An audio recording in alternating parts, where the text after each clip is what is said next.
Yes, you did. You made it weird. What's happening, weirdos? This is Rick Glassman, who is hilarious, a riff machine, and a very, very interesting and fun to talk to person. I know this because I've been a guest on his podcast, which is called Take Your Shoes Off, twice, and both were incredibly, incredibly fun and wonderful riff-filled chats. So we were due for a silly one. This is a silly one, and I'm so glad Rick was able to join us for the first time here on You Made It Weird. Here is a little taste of our conversation. I wrongly felt everybody feels about me positively, which was great for my self-worth. I love myself. I'm fun. I'm funny. I'm phenomenal. And then I found out I'm not. And by that, I mean, I became aware that, there's a possibility that people think differently than me. Not that they think differently than me, I disagreed. There's a possibility. All right, weirdos, lots to enjoy here. If you'd like to come and see me live, which I would love, so many weirdos have been coming out on the road, and it means so much to see you guys in person and to do stand-up for you, which is obviously my first love. If you guys want to see me, here's where I'm going to be. I was just in Vancouver. Coming up next is Grand Rapids, San Diego, New Orleans, Dallas, Houston, Milwaukee, Madison, Royal Oak, Michigan, Minneapolis, New York, and Ridgefield, Connecticut. For tickets to all of those, go to PeteHolmes.com. I also do a monthly show in Los Angeles. If you're going to be in the Los Angeles area, go to largo-la.com and you'll see a show called Pete Holmes Living at Largo. It's once a month. Last month it was on Valentine's Day. It was so fun. It's always the highlight of my month. So if you're going to be in the California area, or I guess it's a big state, the Los Angeles area, go to largo-la.com and we would love to see you at that show. I say we because Val is almost always there, which is so fun. And if you like this show, the way it works is I try always to pick sponsors that I actually use and actually love. Like, here, I'm going to stand up. Perfect Jean! If you're not watching on video, that made no sense. I'm wearing my Perfect Jeans. You know why? I'm always wearing Perfect Jeans. The Perfect Jean. I have this pair of jeans after I discovered the Perfect Jean, basically in 4 different colors and a couple different pairs of each. Because once I found these pants, there was no going back. They have done it. The boys at The Perfect Jean have discovered the perfect fit, the perfect cut, the perfect wash, and just a little bit of stretch. I hate hard pants, and these are the best pants I've ever owned. I literally haven't looked back. I wear them to fancy Hollywood things because they look like designer jeans. I've taken naps in them because they're soft like pajamas. They're incredible. They're not like super soft in the sense that they're not like flannel PJs. They're still identifiable as jeans, but 2% spandex, 2.5% rayon for extra comfort and movement that your man parts require. That means these jeans stretch so your nuts ain't crushed.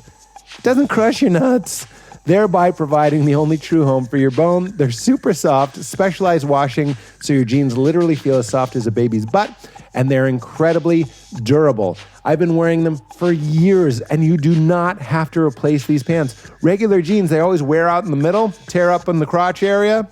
Not Perfect Jean. Not only does the rayon and the spandex that they sew into this stuff make it stretchier and more comfortable, but it makes it more durable. But it's also high quality materials and sewing techniques that give you a product that is built to last. So once you buy one of these, you're set. Best of all, they're not khakis. Fuck your khakis and spare your nuts. The Perfect Jean for the perfectly imperfect men, just $60 when you use code WEIRDO at checkout. Liberate your lower limbs with the one and only Perfect Jean, whether you're working with lemons or lentils, a 3-leaf clover, or a big old honkin' eggplant. The Perfect Jean has you covered. Take a peek at www.ThePerfectJean.NYC. That's ThePerfectJean.NYC. Code WEIRDO for 25% off at checkout. Incredible. Get into it. Do your body a favor. Look good, feel good, and show your support of the show. Another Pete's Pick that I always have here on my desk, for those of you watching the video, this is Magic Mind. The biggest game changer of this year, for me, for sure, has been Magic Mind. What is it? It is not an energy drink. It's a productivity drink. It doesn't get you jittery. It doesn't get you wired. It gets you in the flow. It's like a flow state beverage. You know how athletes have Gatorade? Now creative types have Creatorade. It's a magical elixir that makes you focus better on your work, be more creative, and you drink less coffee. In fact, I take this with my espresso in the morning. It has adaptogens that help round off the edge of the caffeine that I get from my espresso, giving me a dialed-in, clean energy. There's also about 35 milligrams of caffeine in here because of the matcha that helps you focus, and the adaptogens help you fight off stress. You can take it daily for a sharper mind, steady energy, immune support, and, like I said, less stress. You get 30% more done on average. That's 5 to 7 hours of 30% more productivity after drinking. It is the creator's best friend. I take it about 15 minutes before I go on stage, before I'm writing a script, before I'm doing a podcast. I often give it to the guests as you see it on the show. Helps fight off procrastination, brain fog, fatigue, and some symptoms of ADD, getting you into that flow state. And the more you use it, the better it works. With a money-back guarantee, any first purchase will be refunded, no questions asked, if it doesn't meet your expectations. And we have a special offer for weirdos from our friends at Magic Mind. All you have to do is go to www.magicmind.co/weird and use discount code at checkout WEIRD for a limited 20% off your first order. That's magicmind.co/weird and use promo code WEIRD at checkout for 20% off your first order. It's mood elevating, it dials in, gives your brain all the nutrition it needs to focus and work. Or sometimes I take it just like when I'm going out, want to have access to my brain, want to have access to energy without feeling jittery. I'm drinking way less coffee and getting way more done and feeling way less stress. And they just improve the taste, so it's even better. So try it. Go to magicmind.co/weird and show your support of the show. All right, everybody, let's enjoy a silly, fun chat with my boy, Rick Glassman. Get into it. I don't need a bathroom, but I did want to do a mirror check. A mirror? Yeah. You say mirror? A mirror. Mirror? A mirror? You look great. Sit down. I'm gonna look in the mirror. Use a phone. Okay. Here you go. I have one. I don't mean to make you feel unwelcome. Yeah, well, you really do look great. Thank you. But the energy you're giving me is yours, and I accept it. That's a really funny way to address my energy that does need to be adjusted. I'll meet you outside in 8 minutes. Hurry up with your phone call. I live in Ojai. Which is I got one. Yeah, but this is a nice wide angle. Tell him to leave me alone. This is a nice wide. And could you guys not look at me while I do this? Yeah. You're I didn't want to look at you doing your mirror check, Jesus Christ. Good to be back. but now I really. We're not going yet, are we? So This is all on there. Are you kidding me? This golden mirror check? Do you say robot? Have we covered this? Do you say robot? Don't mess with my camera. What are you doing? No. No.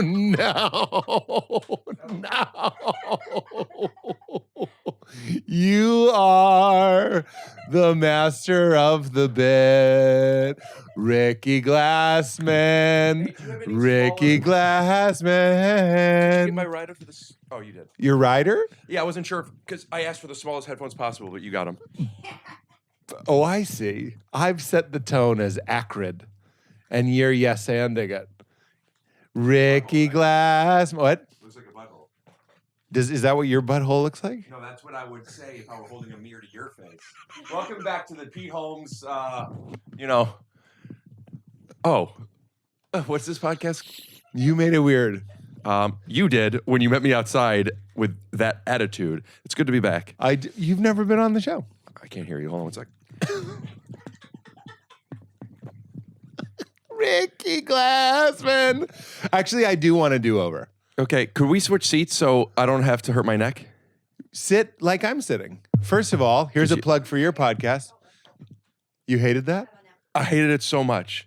Just this? So don't do it again.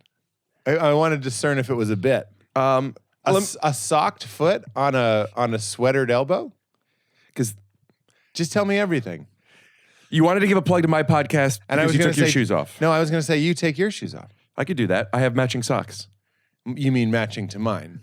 Or you mean your 2 socks are matching? The socks, the 2 socks I'm wearing, In both ways. the socks I'm wearing, my left matches my right. And they if you know what I match. mean. What's my camera? That's your camera. Mug. Mug it up. I'm gonna. You can also put your shoes, because they're great shoes, keep them on, but put them on the couch. Really? Yeah. Oh, I'll do this. I get what is going on with you and my foot touching your elbow? They're just downstairs feet. I mean, hands. Let me do the riff again. Yeah, the riff.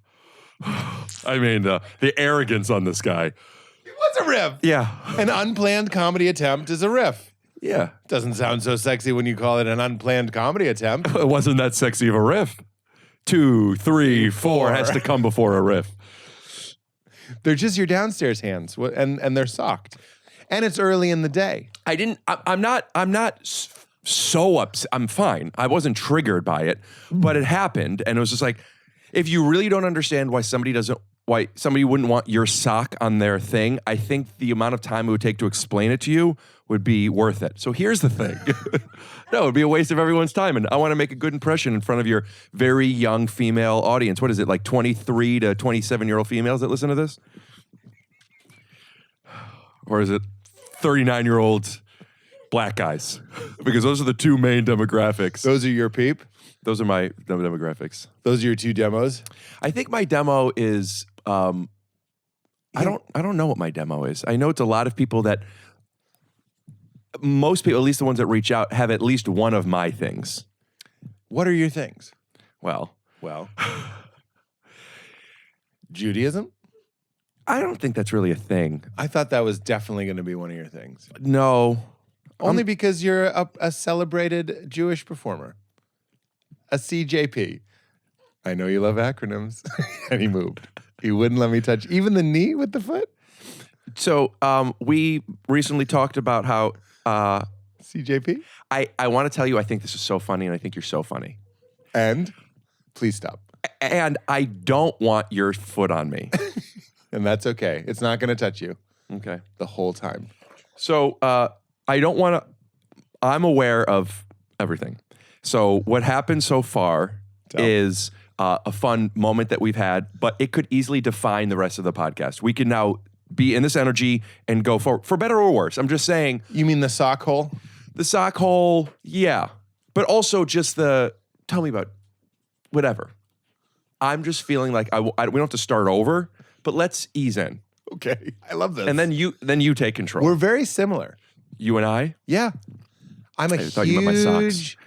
Yeah, and your socks.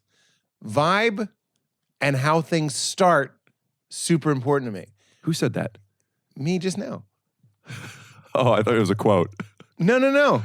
I mean, it is a quote. All you have to do is put online with a picture of Tom Hardy and then quote it, and it'll be on like one of those marketing Tom websites. Hardy? I see so many quotes from things that was obviously not Tom Hardy. That's hilarious. But they just put a picture of Tom Hardy. Yeah. Vibe and energy checks are the way podcasts begin, and it's like a picture of, Tom Hardy? Yeah, I've seen a fair amount of them. The actor? Bane? Mm-hmm. I don't, look, no offense to Tom Hardy, but I feel like we're about to say something pretty mean to Tom Hardy. I just don't see him as like a waxing philosophical guy. I see him as like an impressive physical specimen with like cauliflower ear in a lot of movies. The most delicious ear injury, cauliflower ear. Why aren't you mic'd up for the little laughs? We pick him up. All right. But to be real, maybe you can relate. Sometimes I observe my own personality like there's a rope tied to a safe, and someone pushed the safe out the window, and it's just out my hands. Right. And I'm not upset about it with you, but just to yes and what you're saying, that's how it's been since you texted me that you were here, but you wanted to wait for the street cleaning to switch over to 11 a.m. And I was like, I'll greet you in 8 minutes. And I'm not a bully. See, I'm not going to touch you with my sock for real. But like that seemed like I thought you were doing a bit. But then the energy. It's like throwing blood in the water. But again, why am I like incited by blood in water? You understand what I'm saying? I'm not loving my own energy. And I'd like to join you in your invite to reset it. I don't understand. What do you mean? I'm just kidding. You just were talking about That is blood in the water and ropes. It's very hard. You didn't get the rope thing? You seem like a guy that would be like Each other sentences. people that are like, let's start over, know about the safe rope feeling. Where you're just like, what is happening? Why am I being this way? Why am I making fun of how you say mirror right off the bat? Yeah, I think it might be because our dynamic is very bit heavy and you heard an unusual thing. Yeah. Why? And the letter Y. BHY? Because you said yeah. F. BYSY. So Because you said I think you were just looking for a bit. Yeah. What should be the name of your podcast? Looking for a bit. If you and I ever did a podcast together, it would be called Looking for a Bit. And I think the theme music would be very quick. It would open up with, ugh. Oh, God. Looking that. for a bit. Sorry. Looking for a bit. Looking for a bit. All right, guys. Looking for a bit. Let's go. Looking for a bit is brought to you by Squarespace. Do you have a Squarespace sponsor? No, we never did Square. Maybe 10 years ago we did Squarespace. I'm on. Do you need help? Yeah, it's been. This is my podcast. Take off your jacket. Is that a jerk off sound? Yeah. I didn't know. Looking I for a didn't know it would be. bit. Can I say this? When this is the first time I've recorded the intro for this episode before we did the episode. But was the intro this? You guys, today was crazy. We had Rick over and we talked about basketball, Tom Hardy, and Marshall Ford. What do you think of the movie Basketball? I don't remember it very well, but whenever I do a random call to a movie, basketball is one of those things. Yeah, that's a good one. Except did people see Basketball? I don't think anybody saw it. You don't get to the Book of Mormon, everyone's celebrated genius masterwork, without Basketball. That's my Tom Hardy quote right there. Yeah, and I don't get to the There's a You Make It lot Weird of podcast. Basketballs before Book of Mormon. Go ahead. Timing passed. You think it's over? I'm now ready. I'm now ready. Okay. To begin? Yeah, I'm now here with you. What I was going to say was, yeah. Okay. What I was going to say was... It should have started right now. Okay, welcome to the show. In the intro that I already recorded, I said we were due for a silly one. Yeah. Because every time I'm with you, it's silly beans galore. Isn't the most stuff with you silly beans? Not always. There's a lot of episodes where people might go like, is this guy silly beans? ITGSB? Because I'm not hearing silly beans. BINHSB. Sometimes K is hard when it's like no. A lot of times I mess them up, but it's just because I don't know how to spell the word. AOTIMSOU? No. Yeah. A lot of times I mess them up. Oh. Play the tape back. I thought you were doing what I did. I didn't know you did acronyms. I have acronym brain. I thought you were doing it because you know I do it. I watched a thing in my research for you and learned things I didn't know, even though I've done your podcast twice and I know you. I didn't even know you were Jewish until. I didn't even know you were a Jew. What did you watch? Do you research a often? Jew seems weird. I will start with Wikipedia, but that's just the base coat. I just got a Wikipedia a week ago. You know what I'll do after that? YouTubies. And I sometimes just type in I Am Phenomenal. Did you watch I Am Phenomenal? What's that? We'll cut to a clip. Because I think Rick Glassman has this great photo of him playing against LeBron James in high school, which is just an insane thing. Now, I heard he's really good. Rick's really good. Somebody told me that he was, I think, playing a pickup game with someone, like somebody in entertainment, and they were like, hey, man, you got to dial it back a little bit. Hit that, Baldy. Catch the fucking ball, dude. You're not aware of how other people perceive you. What are you talking about? Good take, you idiot. What? Are you not entertained? Got it! Let's go! Are you fucking nuts? I am phenomenal. I got big balls. I got a cool guy haircut. And we're back. Is that your stand-up special? I made a little character piece about me being a phenomenal basketball player, but lacking awareness, and I think I'm the best. But I find out that people don't want to play with me. How much of that is true and or real? I play a more heightened version of myself, but I was in a basketball game with an old boss and friend of mine who sent me an email to say a lot of the guys in the game don't like playing with you. And, Bill Lawrence wrote yeah. you this email? And I was kicked out of the game for a little, and then Wait, tell me everything. Joel McHale. Joel McHale played Bill. More like Kevin McHale. No, when he's on the court. Yeah, but he was Joel and the script was Bill's email. WBE. The script was Bill's email? Yeah. So the email that Bill sent me that was kicked me out of the game, then I gave to Joel for the script. And the things that Joel was saying to me or the character I was playing was straight from that email. Oh, and Joel was sort of playing Bill Lawrence. Yeah. So why were very you real. booted out of the game? I wanted to acknowledge one thing real quick. I have talked about this on my podcast and a few other podcasts when this came out, which is fine, but I'm feeling, I don't know if insecure is the right word, but it's in the family of like, oh, I'm talking about this thing again. Now, I don't think that we should have the same audience necessarily, but I am just feeling like, oh, I don't need to be talking too much about this, but I also can. I just wanted to say that. Does that make sense? You don't want to be embarrassed as the guy who's always, when they do those supercuts.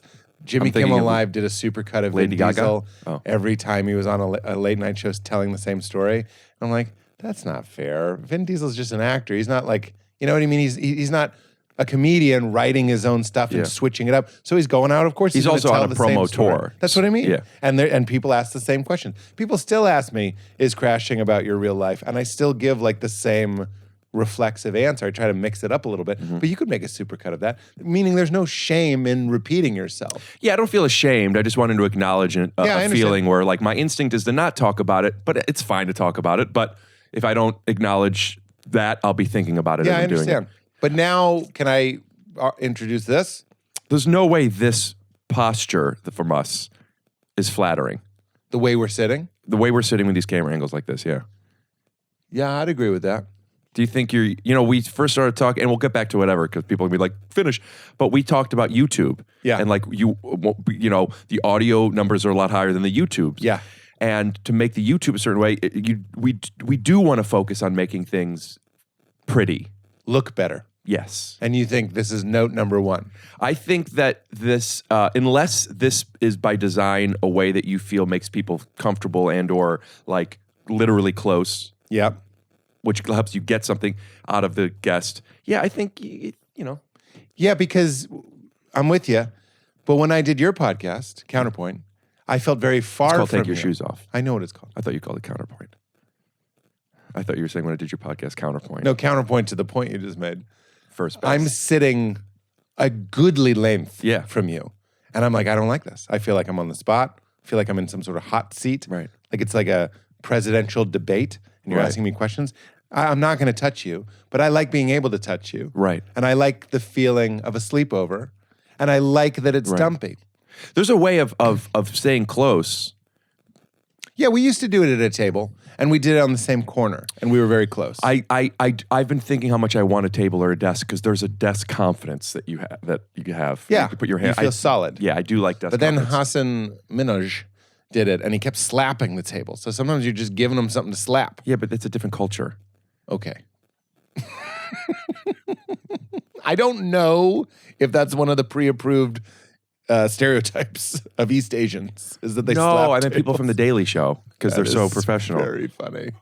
You're very funny. You're a talented man. Thank you. But I'm with you. Mike Birbiglia, my dear friend, he texted me. He was like, your show looks like shit. He's like, I hate watching your show. I like make it look listening to better. I could. We could. Great. Yeah. You think that's why our YouTube number stuck is because people turn it on and they go like, well, this doesn't look very nice. No, I just think that if people looked at it and were attracted to it, it would be more attractive. It's just as simple as that. I understand. Yeah, no, there's a certain frumpiness to my personality that I'm not upset by, but I'm also not thrilled by. Right. It's also like, I'm just not a very aesthetic person. And when you know really aesthetic people, like I'm friends with Darren McGee, and he's real fun wow on Instagram, and he's a brilliant artist. and he also dresses really well. And our kids go to the same school. And whenever he sees me, and Darren listens to the show, so it's not like, oh no, Darren's going to hear this. He'll often notice how like thrown together I look. Right. Because he's a looks person, and I'm not really a super looks person. Yeah, it's And maybe interesting it would help. that you're This thinking. is a nice backdrop, though. This is from the Pete Holmes Show. It's very Defensive. Hashtag defensive. Looks versus style/vibe.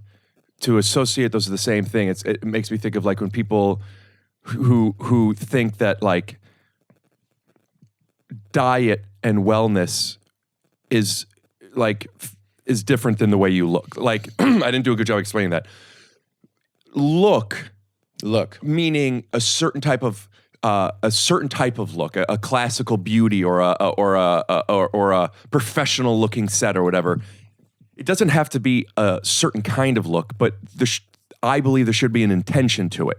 So even if it's frumpy or the back house or like the Wayne's World basement vibe, but like to have a reason and intention and then lean into that thing. I think you're right.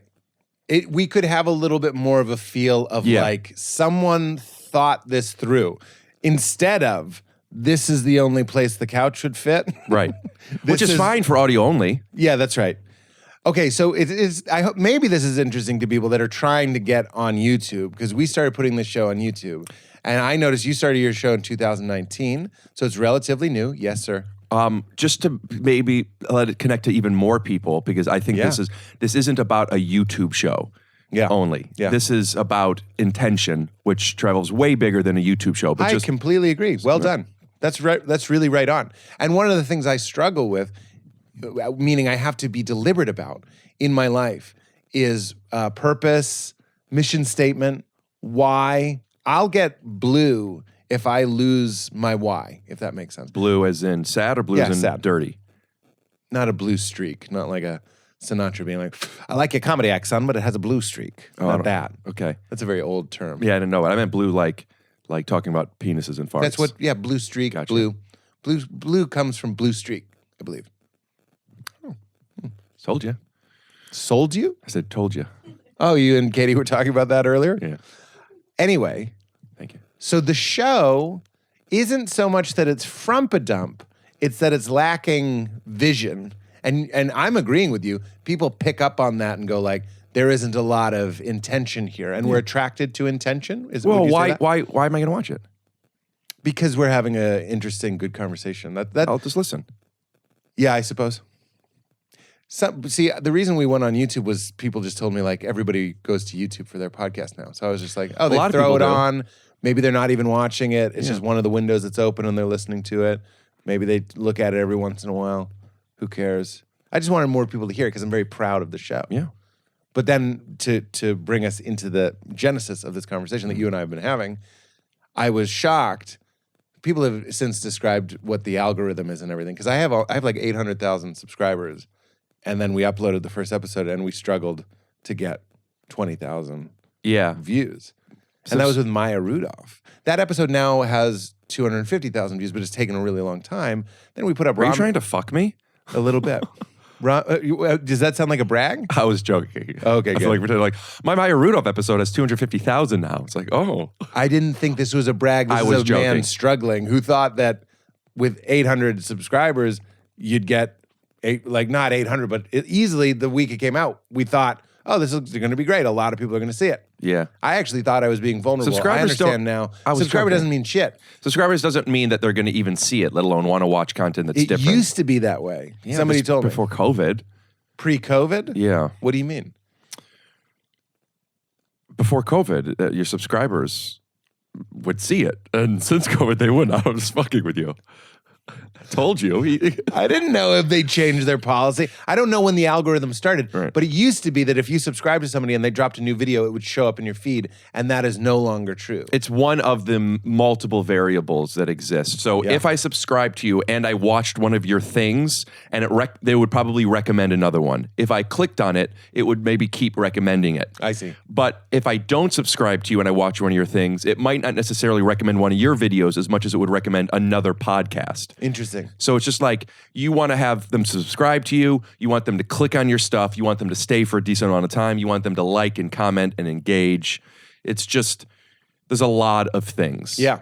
That's the stuff that isn't really, it's not what I signed up for. You know Me what I neither. mean? I only learned Yeah. it because I do it. But it's my intention is to have something feel special to me. Like, this is how I see it. This is how I want to do it. And I'm happy to say it's been working. I mean, my Maya Rudolph episode has 300,000 views. So I mugged to the camera for those watching. For the 15 people watching, I mugged to the camera. I feel like you only need to tell the people who aren't watching. Yeah, that's right. That was for the audio people, but I'm Right. like, yeah, I just mugged to the camera. But I want to take a little control here because you and I Must make a pact. we'll take control whether it's my podcast or yours. Yeah, sure. Let's get off the YouTube Okay. track. I feel like we needed a little bit of it because you think the show looks like shit, which is interesting and helpful. I'm the guy that if I have spinach in my teeth, please tell me. So you're a friend. I use that analogy. I say it with a booger. Just there we are. We're both together. Have you ever almost died? There you go. There's a good question for Ricky Glass. Can I talk about the spinach in the teeth thing?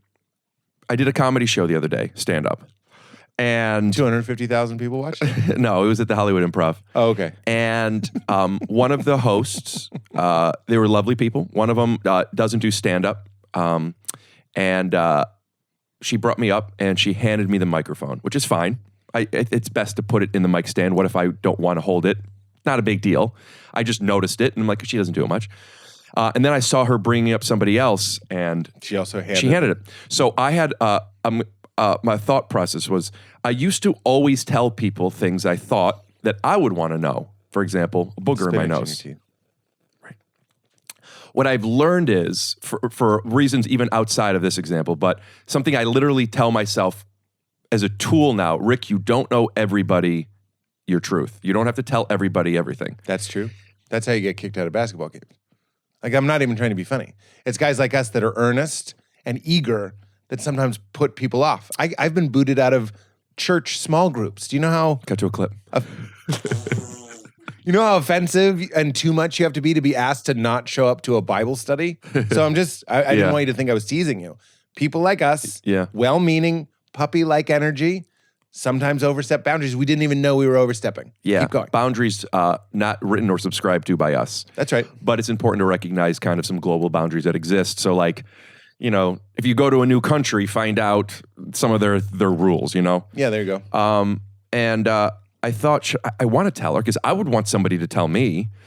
But That's something I say all the time. I'm like, I would have wanted to know. But I think that's the rule to go by. But the thing is, like, you could always tell somebody something later.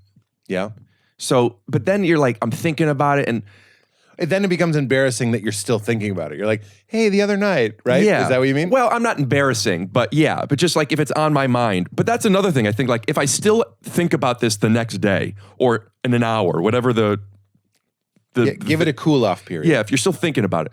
But I told her, and I think she received it fine. She's like, oh, thanks for telling me. But I was aware of something that has happened to me a fair amount of times, which is, oh, maybe I shouldn't have said anything.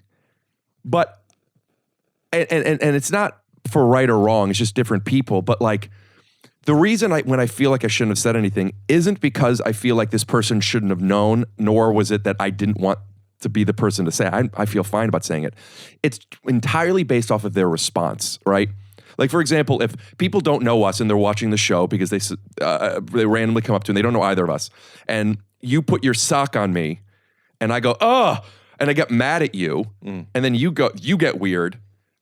It's a weird vibe. But if I go, oh, I get mad at you, and then you are playful and joke back, everything's fine. Right. I did the same thing. It's just your reaction. I can't control your reaction.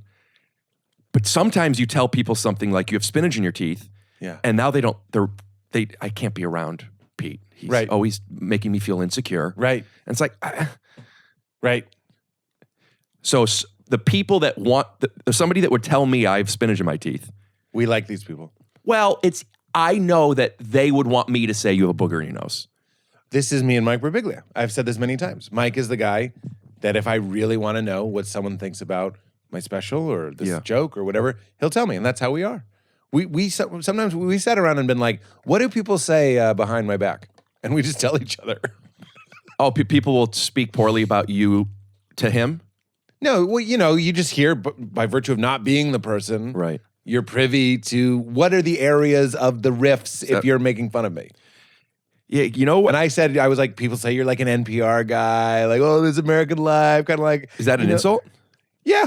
If you're like if you're trying to be like a hard hitting 45 minutes of just you don't want to be the guy that's like, and now a story about my surgery. And I love Mike. And that is, in my opinion, an even higher bar to reach for. But some comics I do hear make fun of Mike for being like an Ira Glass kind of motherfucker. And he's like, people say you're too much, you're tone deaf, you barge into situations, you say the wrong thing, all that. But that's helpful. It's helpful to have the spinach in the teeth friend. Mm-hmm. That's what I'm saying. I'm agreeing.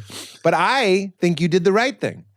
Because where but stand-up comedy do you need someone to give just a little bit of a shit to say, hey, I know this doesn't really seem like something you would know, which is why I'm telling you, put the mic in the stand and let the comedian decide if they want it in the stand. But stand is default. Yeah. Stand is default. And some people, like me with my sock in your foot, maybe I don't want to touch the microphone directly from your hand. There's something about the neutral space of the stand. Maybe I want to pull up the stool and not have to deal with it. That's right. It's just I adjust the mic stand and then I take it out. It's you know what it is? And this is very apropos of what we were talking about earlier. Judd apropos? It's Judd apropos. It's a Judd apropos production. It's a mod apropos production.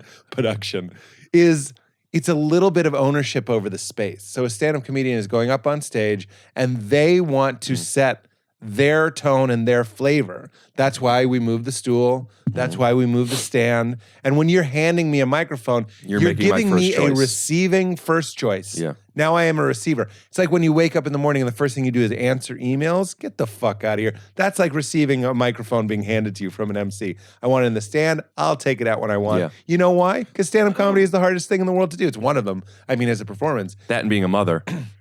That's why I said as a performance. That's my mother. Performance. There's no bigger performer than her. cut to a clip. But the idea of telling people things that you would want to know is one of the definitions of the golden rule. But that's it. But people hate it sometimes. Yeah, and I have another example of this, which is a confusing one because like I am aware of, choosing moments that are like, is this important? A good friend of mine, in fact, one of my best friends got some blood work taken, and let's just say his cholesterol is high. And you know what I'm saying? It's cholesterol high. It's a cholesterol high. And I'm conscious of the things I'm eating and of blood work and hormones and looking into stuff. And he even asked me, like, what am I allowed to eat? What am I supposed to eat? And I was helping with some ideas and things. And this was a few months ago. We were together recently and going out to eat. And he ordered his food and then some like chips and some stuff come and greasy and blah, blah, blah, blah. And I said, eat whatever you want. I just want to let you know that like these are some of the things that are bad for cholesterol. I just want you to know, when I do this, I'm touching you with my foot. Because often on the show, I'm touching somebody with my foot when I'm like, this is hilarious. Like, I love it. Okay. And I just want you to know, I love it. Like, eat whatever you want. Just know, these are some of the things. The eat whatever you want thing I say first is my shorthand of letting you know, I'm not telling you what to do. I'm trying to provide information. And also, no judgment. You're saying we're friends. Yeah. We're friends. Zero judgment. Zero judgment. But they might feel it a different way. That's right. So you say, neutral, these are some of the things. So I said it, and he goes, oh, okay. And I didn't think much of it. And then there was another situation that happened the same day with something with ice cream or whatever. Now, mind you, this is the first time I ever did this. I don't know why I didn't do it before or I didn't think about it. This was the first time. I'm not like always like, don't eat. Like that could maybe get annoying, especially if the person isn't receiving it saying, thanks for telling me, right? But I said two things. And my mom, the performer, was also there. And by the way, in case there's any stigma to that, my mom's the best. I love my mom. She's hilarious. But I'm about to say something that isn't me. So like, I want to make sure I'm not like Anyway, who cares? Interesting. But my mom goes like, let him eat what he wants, which what a I would performer. also be like. Yeah. If like I felt somebody was trying to control someone, but I'm like, I'm not stopping him from eating what he wants. Like that's what's happening inside. Yeah. But I'm like, all right, yeah. But I feel like as your lawyer, and I Are am you your tapping lawyer. me with your foot? Because we might need a different symbol. Okay, this means I'm tapping you with my foot. How about this means as your lawyer? Because we already established the one finger Okay, means foot tap. as your lawyer, Yes. he Sopranos. did say to you, a fitman, you look like, I want to ask you what you're eating. You're a fitman. Thank you. Jewish. I don't know what that has to do with it. Rick Fitman. F.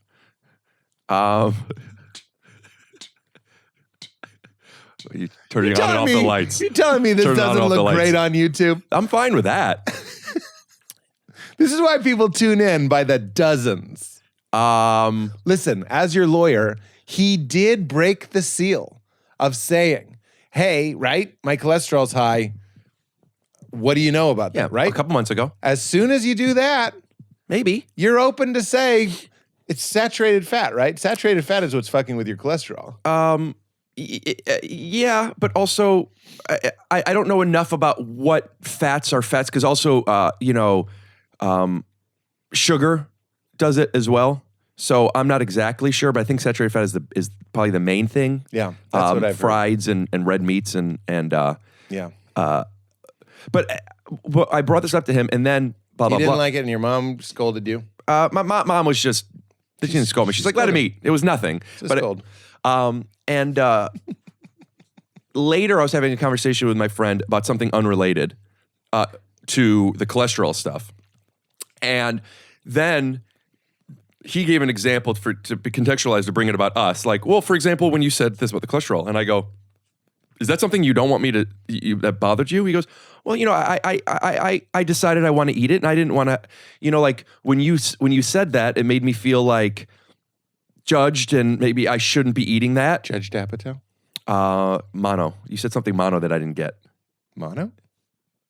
Rewind it. You mean it only came in one of your earphones? No, I said Judd Apropos, and then you said mono apropos. Maud Apatow. Yeah, I didn't know what mod meant. His daughter, Maud Apatow. Oh, shout out to Maud. Put her Instagram handle here. Yeah, Judd and I joke, she's bigger. Is that a name drop? 250 on Maya? Personal anecdote with Judd. Now I'm sensitive. How many does Judd have? How many what? Views or listens? It's never been on YouTube. Are I've never been on YouTube. you gonna have him back? I'd love to come back. It's a very good Judd. Yeah, Mod. Defy your voice a little lower. It's me, Maud Apatow. I'm gonna close out this story. I feel great about this story, and as the host and your friend, I am also keeping tabs on where you are in the story. You're in a safe place. I love this story. He said I wanted to eat that food, and I didn't feel great about how you corrected me. And your mom didn't scold you. And I said to him, I feel a little judgy. I said, yeah, I won't do that again. If we didn't have this conversation about this unrelated thing, I wouldn't have known that. He goes, yeah. I'm like, well, why wouldn't you tell me that? He goes, I didn't want to make I'm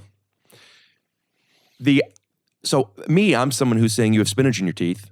He didn't like it. Yeah. He is somebody who doesn't like it, is not somebody who's willing to tell you that you have spinach in your teeth. So he didn't even want to tell me he didn't like it. Right. So now it's like Now we're all blind off track. leading the blind. So, Rick, what did you do wrong knowing what you know now? By wrong, I mean, what could you have done differently? I understand. Don't tell him this thing. What did he do wrong? Didn't set up his boundaries. I did everything I would have wanted somebody to do for me and would be willing to receive criticism on how to do it differently. Yes. He didn't. And I'm thinking now, defensive, Yep. that's on you, pal. It is on you. Can I interject with a comparison? Buddy, I'm a polite person. I like being polite. Oh, yeah. It's a little indication that you're not lost in your animal brain. You're here. You're in society. You're being kind. You're being measured. Measured. But, Ricky G, if I am in a Starbucks and I open the door and it's unlocked bathroom door and someone's in there, I don't say sorry. Lock that door. That's on you. I go, oh, excuse me. but I don't say sorry. It's like I don't thank people for taking my money at tolls. I go, have a good day, but I don't say thank you. I would have preferred you not been here. These are exaggerations. But if somebody is in the bathroom and the door does lock, it's always some alpha guy peeing all over the floor. Always. Throw a lock on it. I'm exaggerating. I probably do reflexively I get what you're say saying. I'm I get sorry. what you're saying. But I am thinking like, that's on you. Because I go in, the lock works. I'm like, I get the bathroom one more than the toll one. you like saying thank you? I don't drive to places with tolls. It's a thing of mine. But You're an easy pass guy? no, I don't. I'm just joking. I just can't remember the last time I did a toll. I'm just with you because you're living in a more pure and honest and open world, like an open world video game, where if something bothers me, we're hoping that someone will say something, but we don't live in that world. I was just listening to Ethan Suplee on a podcast, and he was talking about doing a hot yoga class, and they were like, "There's one rule: you can't leave. If you're tired, lie down, but you can't leave the room." Right. And he was laying down, and his heart was jacked, and he thought he was going to die. And he was like, I'm going to die because this woman has a rule. And I was like, that's really funny. And that's how human beings are. We would rather die often than be socially uncomfortable. Right. So I also want to throw this back at you, but I really want to hear you unpack this. Sometimes, Rick, someone says to me, you know, when you do stand-up and you're hosting, don't hand them the mic, put it in the stand. And I'm like, fucking thank you. Yeah. This is Rested Pete. This is Pete who had a meal recently. Right. This is Pete who's having his emotional and psychological needs met. Right. This is Pete that probably has something on the calendar that he's looking forward to.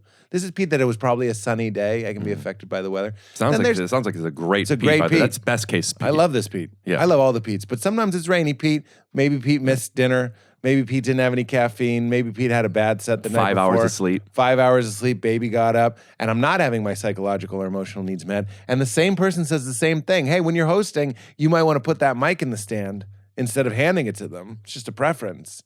I might, and I'm not proud of this. In fact, I'm going to say this is one of my least favorite things about myself, the irregularity of my response. But sometimes, if it's that Pete, rainy day, hungry Pete, I will hold a vendetta against that person for the remainder of their days. Like it's not, I hate So it. you don't recognize that this was rainy day, stub my toe, Pete? No, I might even, but it still got into, it's almost like it's stored in fat and it gets stuck in there or mud. It's called soluble criticism. Soluble. Yeah. What do you mean? Like it's emulsified into, like it got into your fat. Right. Usually it's deflected by these other things, these benefit of the doubt programs that I have running, these kindness programs. And when I'm not at my best, the harpoon goes all the way in and boom, sticks in my fat or my whatever, and then I can't get it out, even though I'm aware that I'm being completely irrational and unfair. But I'll see somebody and go, that's the person that told me that shirt I have sucks or whatever, or maybe it's something more kind. I have a tool to help you with that. Tell me the tool.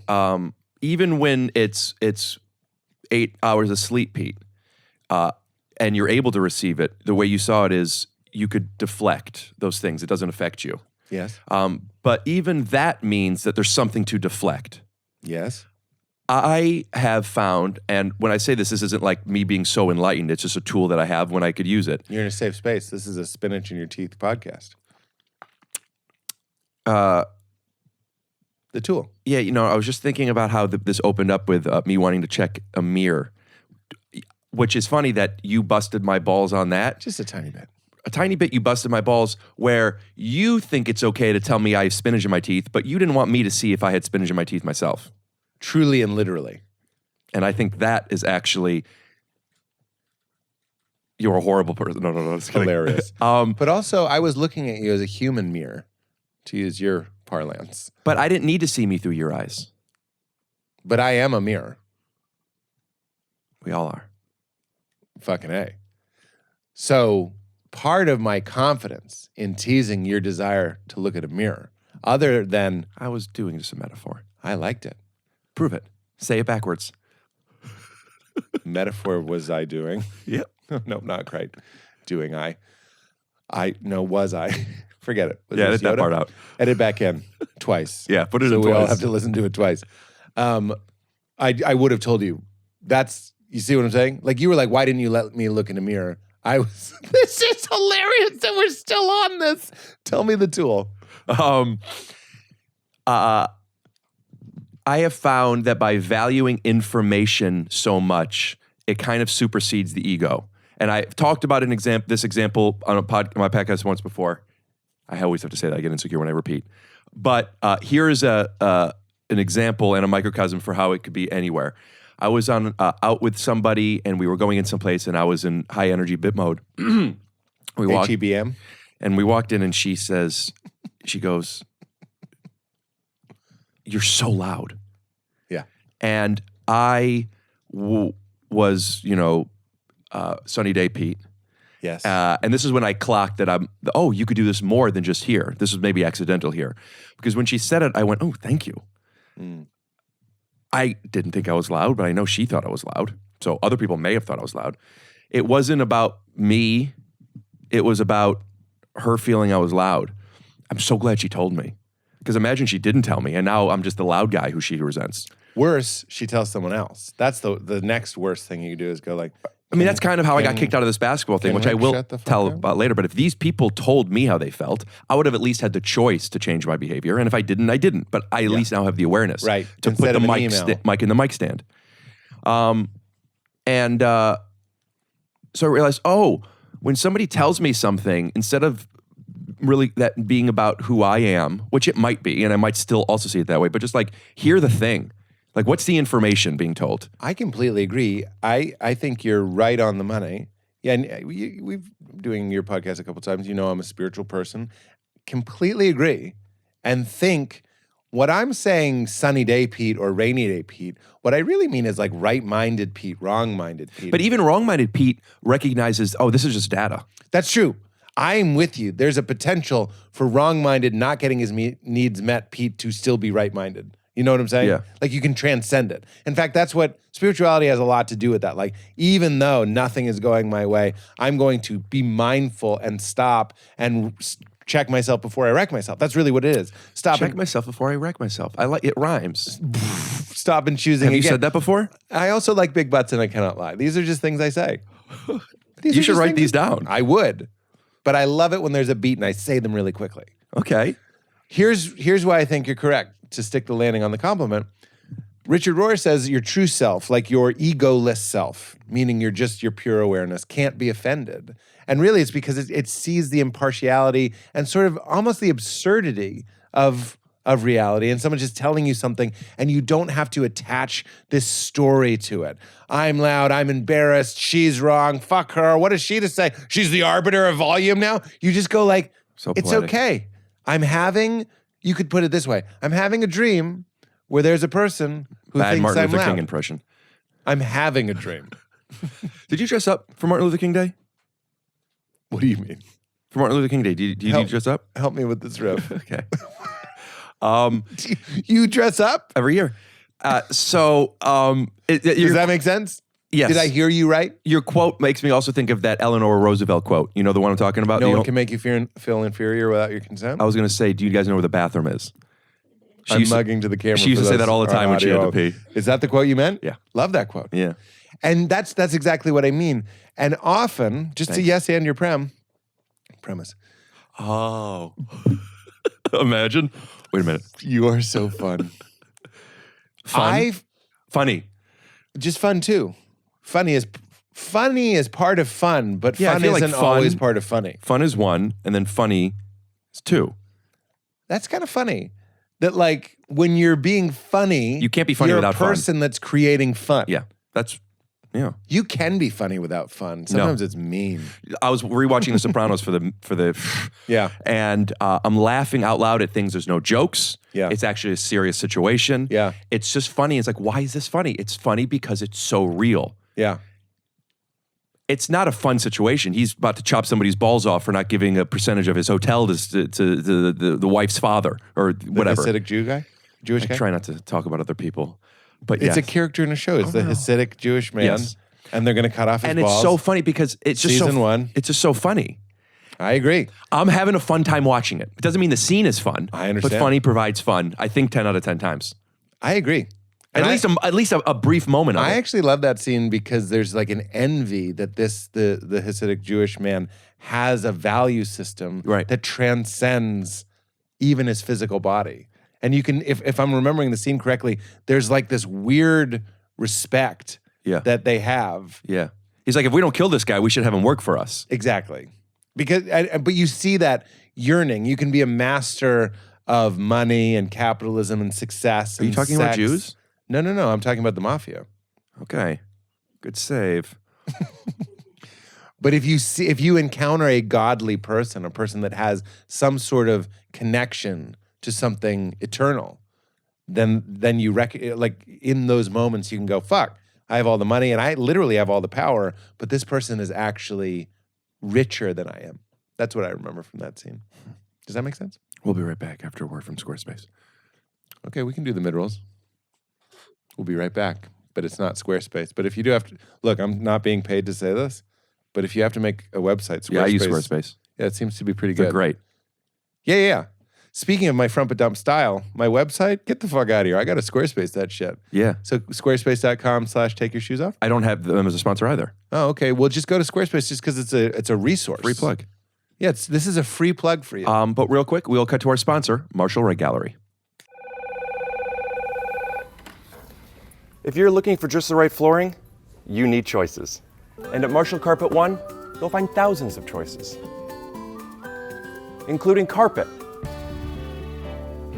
hardwood, rugs, and luxury vinyl. So make the right choice and visit Marshall Carpet One and Rug Gallery. And we promise, with more than 50 years as a family-owned business, we've got you covered!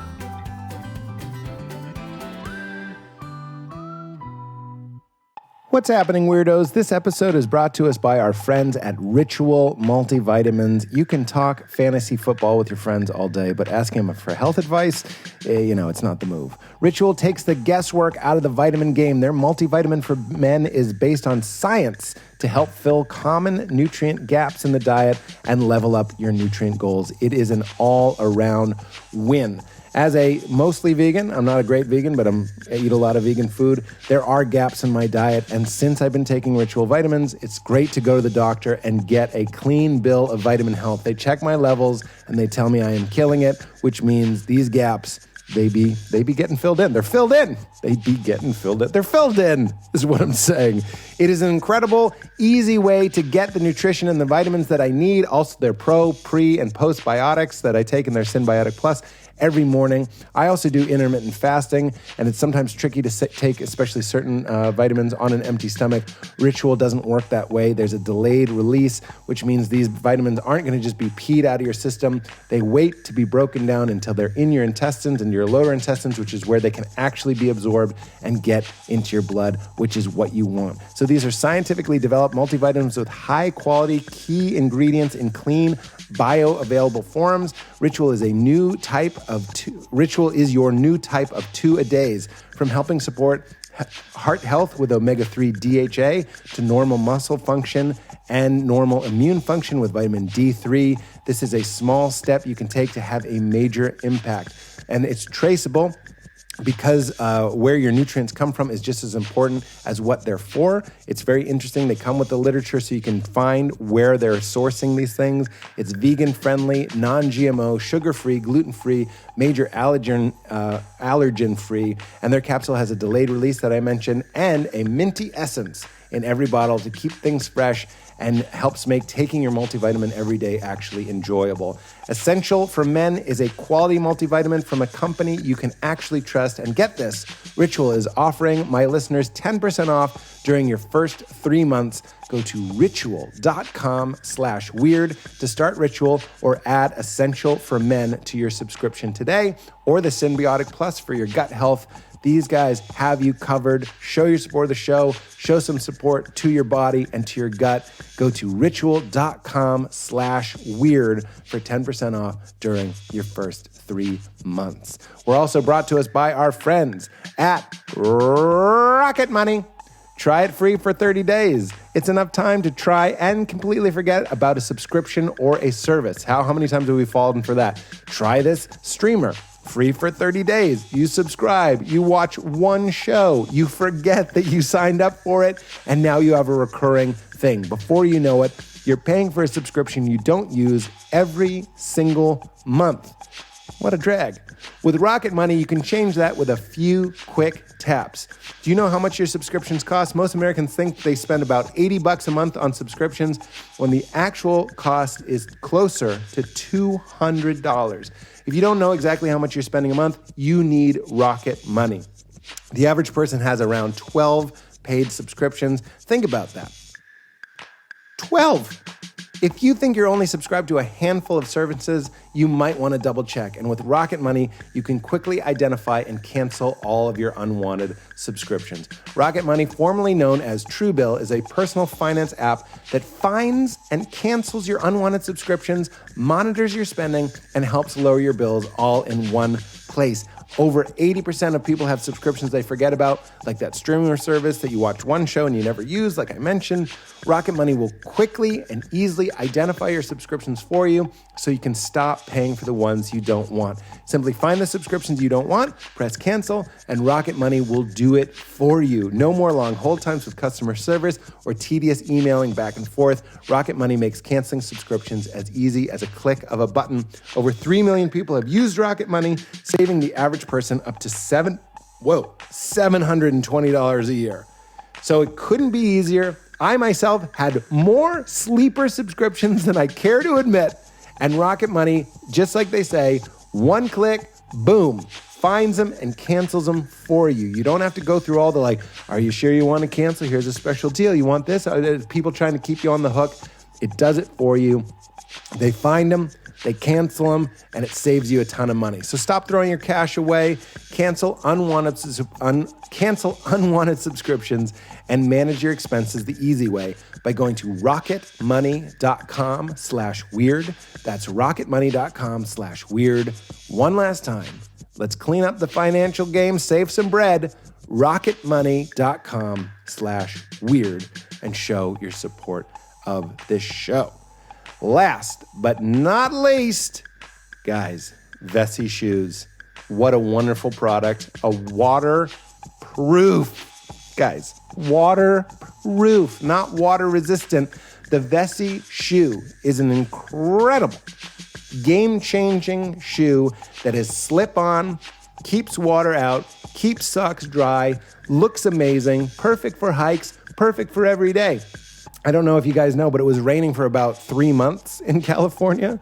We were desperate for rain, and then we got more than we could handle. It was muddy, it was wet, it was nasty, and I was so glad that I had my VESSI shoes to keep my socks from getting soggy, cold, and gross and into my feet.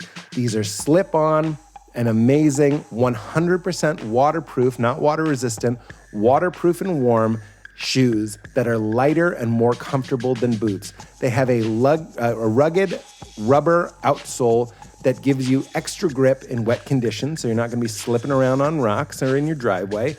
Added lining inside for extra warmth in the cold, and as I said, they slip on and off. It's not like lacing on a super serious, intense boot. It is an easy slip on and off, quick and easy to get outside. Made from Dymatex, a super soft knit material that keeps your feet warm in the cold but cool in the warmer months. Doesn't feel like it should be waterproof, but it is. And it is comfortable and it is dry. It is a huge step forward in shoe technology, like shoe boot hybrid, more like a shoe, protects you like a boot. I absolutely love it. Keeps me from fearing the outdoors, from fearing getting that soggy sock, from getting that wet toe, all of that nasty coldness and wetness that you just want to keep out. The first time I threw on my VESSIs, I thought they looked like amazing designer shoes because the Dymatex actually looks like a cool pattern. So they're very stylish, they're very comfortable, and they keep you comfy in a rainy climate, and they keep you warm and dry in wet and cold months, and they also breathe in the warmer months. So these are like a year-round thing. VESSI has lots of styles to choose from. VESSIs are my go-to shoes by my door. Check them out in the link, VESSI.com/weird. For your pair of VESSI shoes, you will get 15% off. Click VESSI.com/weird and use promo code WEIRD for 15% off your entire order. Thanks again, VESSI. Use promo code WEIRD for 15% off your entire order and show your support of the show. They've saved my feet from wet, soggy socks. So give it a try. All right, everybody, let's get back to our friend, Rick Glassman. And we're back. It says it on his hat. Yeah. That's a Magic Mind. That's my favorite. It has nootropics and adaptogens and a little bit of caffeine in it, but I love it if you want to drink it for your second half. Give it a shaky poo if you drink it. Matcha, lion's mane, adaptogens, and nootropics. Very good. Very little caffeine. I don't see lion's mane here, but I see the other things. Lion's mane is what it means by nootropics. It's one of the nootropics that's in it. Give it a shake. Now give it a chug. In one. Have I showed you my impression of a guy who's really nervous to try new things, but he doesn't want other people to see that he's nervous? Let's see it. Ask me if I've ever had this before. Have you ever had that before? No, it's fine.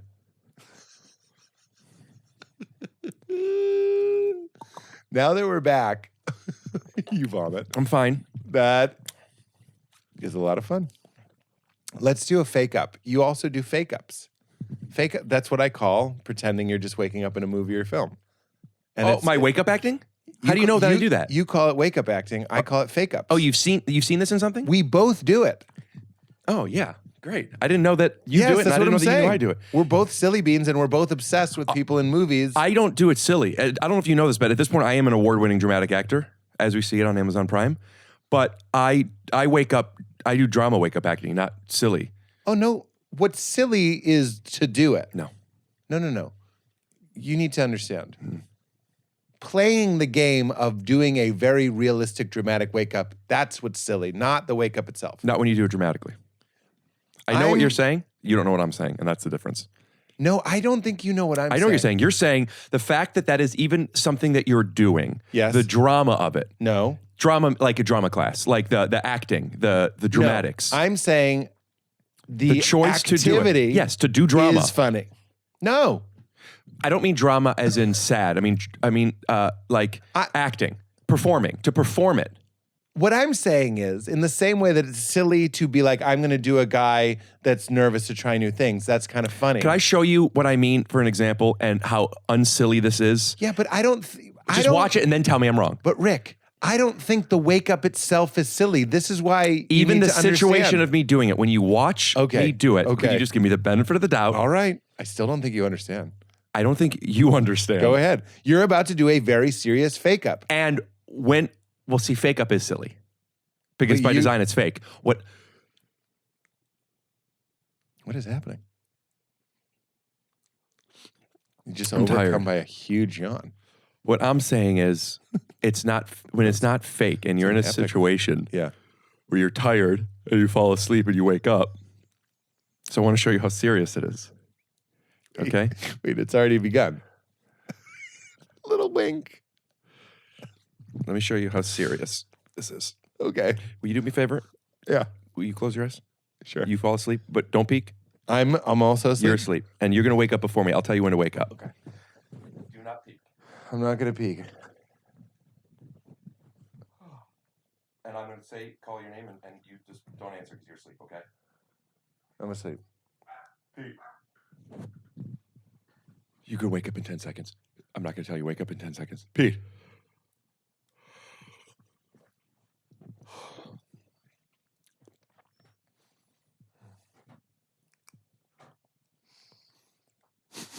No. Oh, sorry. I forgot about your sock roll. I was so happy. All right, let me show you how serious this is. I was so happy. I'm sorry about the sock. Let me show you how serious this is. That was just too good. Hold on, let me show you how serious this is. You're awake now. Try to wake me up. Okay. I'm awake. Rick. Rick. Yeah. Rick. You're on a podcast, man. Wake up. It's very good.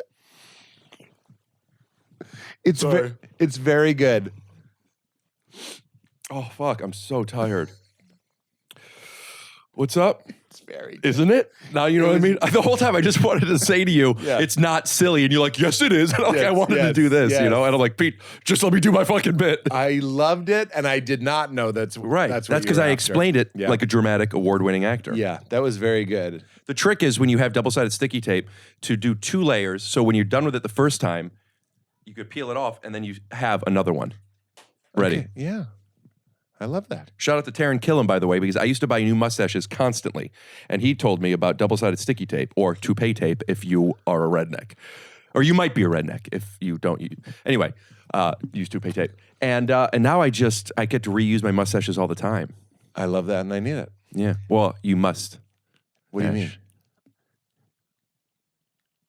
Listen, here's one for you, because Val and I do these all the time. We do fake ups. I know you do them dramatic way. Are you going to do another one, or are you really tired? You're doing gum acting. You're pretending you have a piece of gum. You don't have gum because I've been watching you and you don't have it, but it looks very much like you have gum. Can I do it too? Yeah, but with gum chewing acting, you also have gum confidence. Oh, yeah. One time I did a stand-up set at Comics in New York, and I played the video back, and I was so confident I was fake chewing gum. Like, that's not a bit. Cut to a clip. But I don't have it. But, oh, you're going to blow a little. Here's a new one for you. Yeah. Val and I do acting games all the time. Love it. Here's the scene. You can do it with your coffee or your water, whatever you want. Coffee. Okay, yeah. Here's the scene. Can I hold your coffee? Can I hand you that coffee? Okay. Here's the scene. You're at a party. Nice. You've been drinking a lot lately. Like alcohol. Yeah, alcohol. And you're dating a woman. What's her name? In the scene. Doesn't matter. I'm just including you. Okay, Jessica. Yeah. Jessica. Now, Jessica asked Jess. you. Jess. Yeah, you call her Jess, but it's Jessica. Yeah. So you and Jess are at this party, and Nice. she's standing next What to does you. she look like? She looks exactly like Jennifer Garner. Let's just call her Jen. Okay. Let it be Jennifer Garner. I'm at a party with Jennifer Garner. Your Whose lo- birthday, by the way? That's right, April 21st. Why do you know that? I know everybody's birthday. When's mine? I forgot. Okay, you're at a birthday party for Jennifer Garner on April 21st. Oh, but I'm dating her too, so it's her birthday party. Yeah. So it's like I helped with this And function. she loves you. I've been waiting. Like, it's going great. She's one of my big celebrity crushes. Good choice. Yeah. She loves you. She's so pretty and talented, and she seems so nice. She just wishes you would cool it on the drinking. Yeah, but I mean, I can handle myself. It's fine. I'm choosing to do this. I could stop whenever I want. It's a little much. It's a Just- party. That's great. That's great. That was great. But you promised her for her birthday that you wouldn't drink. I said I wouldn't get drunk. No. Fine. I'll tell you why it's important. Because I'm hiding alcohol in the drink. No. Okay. Already I'm having so much fun. I know, you're going I to love love this. games. Acting games are the best and everyone should play them. How fortunate are we that we get to do it for a living? That's what I'm saying. It should be a silly bean activity for everybody. SBAFE. Loved that one. LTO. Love that. LT. PA? PA? I was just making a That joke. was very good. Thank you. Here's what happens. Okay. At the top of the scene, People that don't know, it's the beginning. the beginning of the scene, People that know, top. Hide the straw. that was P. P, B, B, B, B, T, T, Yeah, T, yeah. T, T, T. You can give us one piece of dialogue, not important. Just something to establish Yep. you're in the middle of a story. I am the host of the party. My name's Jared. Yo, you're hosting Jennifer's birthday party. Yes. Okay. Because you guys are getting some work done on your house. Oh, So you didn't want to have it at your house. You had it at Jared's house. Right. Not Jared Fogle. I know. Okay? But it's not that one. It is.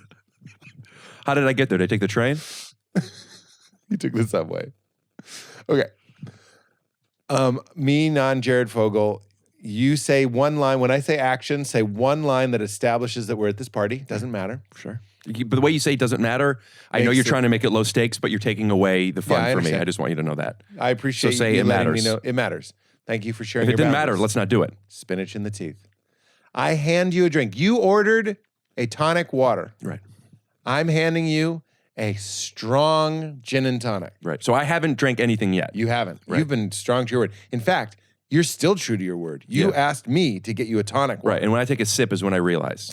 When you take a sip, you realize it's it's like a quadruple gin and tonic. Yeah.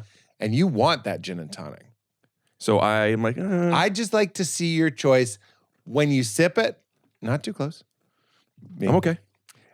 When you sip it, I want to see a little realization that a wicked accident has happened in your favor. Right.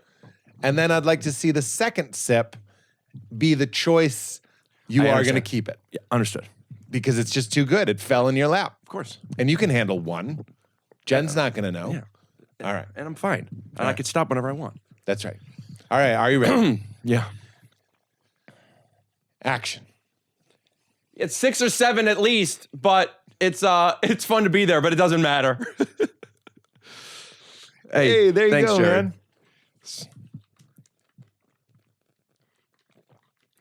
Thanks for setting this up for us, by the way. You're welcome. Yeah, they call it divorce dust when you're getting renovations done, so it's important to have some time.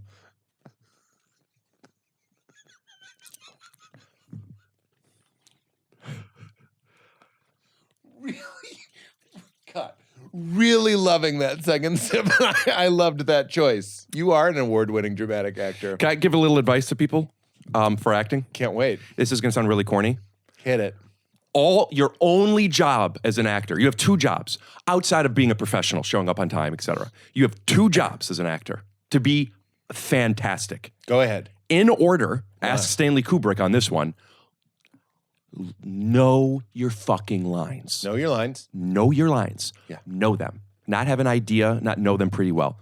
Know your lines entirely. All of them. So you don't have to think about what I'm going to say next. Got it. Because when you're not, just like in life, when you're not in here, you're present.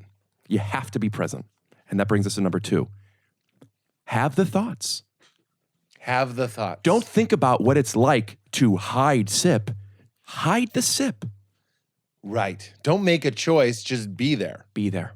Yeah. And that's that's why it's like, well, Rick, how are you such a good actor? Why are you so good at playing all these different roles? Why are you so engaging? And Do people say that? Yes, honestly, they really do. I'm just having Yeah, fun. all the time. I'm just having fun. Yeah, I get it. I think you're hilarious. Funny. It's really funny what you do. I can't tell if you hate me now. Really? No. But you know what that really was? I know you didn't mean that. And then I'm like, do they know? I'm pointing to the microphone.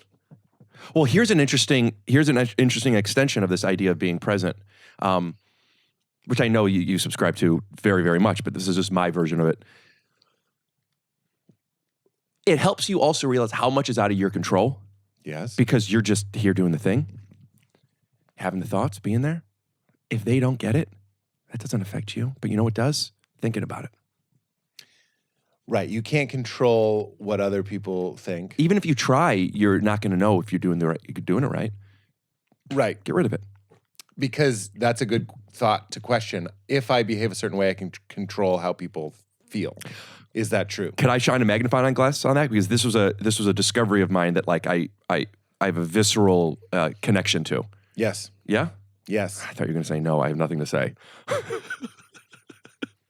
I don't know where to go now. You are great.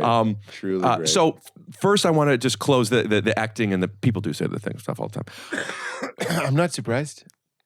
I was just telling you how great you are. Did I get you right under the eye? Yeah. The one part of you that was protected by glasses? But I was being playful. I was playing arrogant. I was just joking. And I'm going to transition to something real. So I want to like Yes. say, ha ha ha ha. Now Here's we're the real putting up thing. our real, as your lawyer. Yes. Go on. So I came into some self-awareness 6 years ago with an autism diagnosis. For you. Somebody else. For me. And when I got that diagnosis, I was very excited. Oh, that makes sense. I was learning about things, all these unrelated issues that now there was a through line to. I became more aware of some of the things I lacked awareness in. I was able to receive certain things differently because like, oh, maybe even though I don't see it that way, that is true. And That's a good one. Do you remember an example of that? Just because. Well, I mean, there's there's just the her saying you're being really loud. Yeah. When anyone tells me anything, I used to feel. You name drop Maya Angelou. What's her name? Rudolph. Yeah, Maya Angelou. You know, people never remember what you say or do. They just remember how many numbers you get. So I'm going to do a little name drop here. I had Bill Burr on my podcast. You should go on SNL. Wait, didn't you write for SNL? No. Did you submit a package? Oh, yeah. I used to walk it into 30 Rock and drop it to some guy that worked the elevator, and it's like, yeah, I'll throw this out for you. You really gave it to somebody there who doesn't, you said, will you give this to Lorne Michaels? You'd get to reception, and you'd hand it off. Do you know Lorne Michaels? Have you met him? No. He walked by me once. What'd he say? That's the point. He said nothing, and I had just performed on Fallon, and he just walked right by. And then Mulaney, dear Mulaney, goes like, Pete, it's like when you do a stand-up show, do you compliment every stand-up that you saw on the show? That's what it's like for him to walk through. Well, you're nicer than Lorne Michaels. If I ever open a show. I've always said that about you. You have. To be fair, I've heard you say that actually. Perbiglia told me. Ladies and gentlemen, what do people say about Rick behind his back? That he's nicer than Lorne Michaels. All right, NPR. I used to, when I would open a show and I was first, I would give it up for all the comics you've seen so far. Very good. So I had said this, what I'm about to tell you, to Bill, and Bill's like, I'll say the thing first. I used to think that whatever I'm thinking, you're thinking. I didn't recognize that the person opposite me thought differently than me. And he was talking about like, yeah, that's what being a comic is. For like realizing that, like, it's so weird that people see it differently. Yeah. Like how weird that you don't understand this perspective. And it's our job to like explain it in a funny way. Yeah. But I'm like, no. It's not that I find it odd that you have a different perspective. I know that you're thinking what I'm thinking without having the understanding that maybe you're not. Whatever I'm thinking, that was the kind of like the not the inciting incident, but like the just the subtext of the character of that I am phenomenal thing I was talking to you about, which was I'm the best basketball player in this game. I'm the best. I'm funny because I am. People like playing with me. I'm the first picked because we win, and I'm the guy.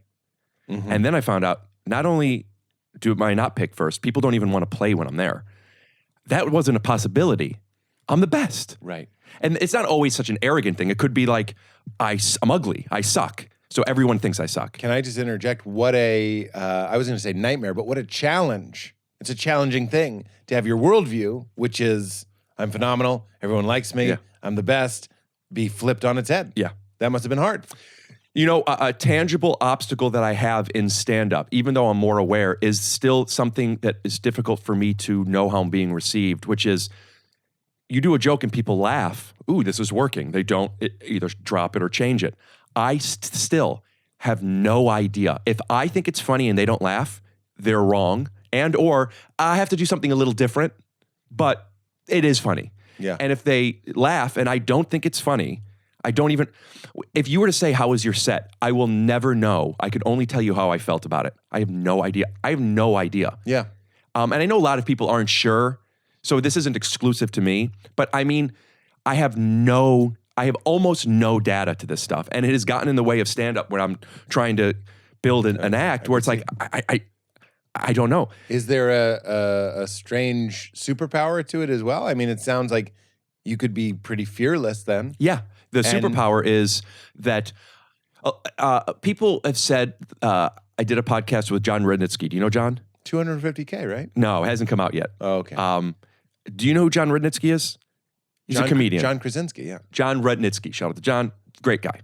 Was that to Krasinski or Rudnitsky? Rudnitsky. The shout out. Yeah, that was a John Rudnitsky. Okay, would you give one to Krasinski? Because he's a fan. I've been every time I go like this. Did he do it like that? I think so. Yeah. Okay. I don't know if The Office would have been a hit if every 35 seconds John Krasinski was going, can I tell you something? Disagree.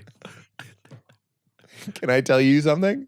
No. The fact that you said, can I tell you something, made that disagree so much funnier. And that's the superpower. It was a bowl. It was a bowl to put a banana in. And now I'm laughing that there's one banana. I'm just glad you didn't say orange. Okay. Or I would have rather you said orange, I think would be that joke. Orange, you glad?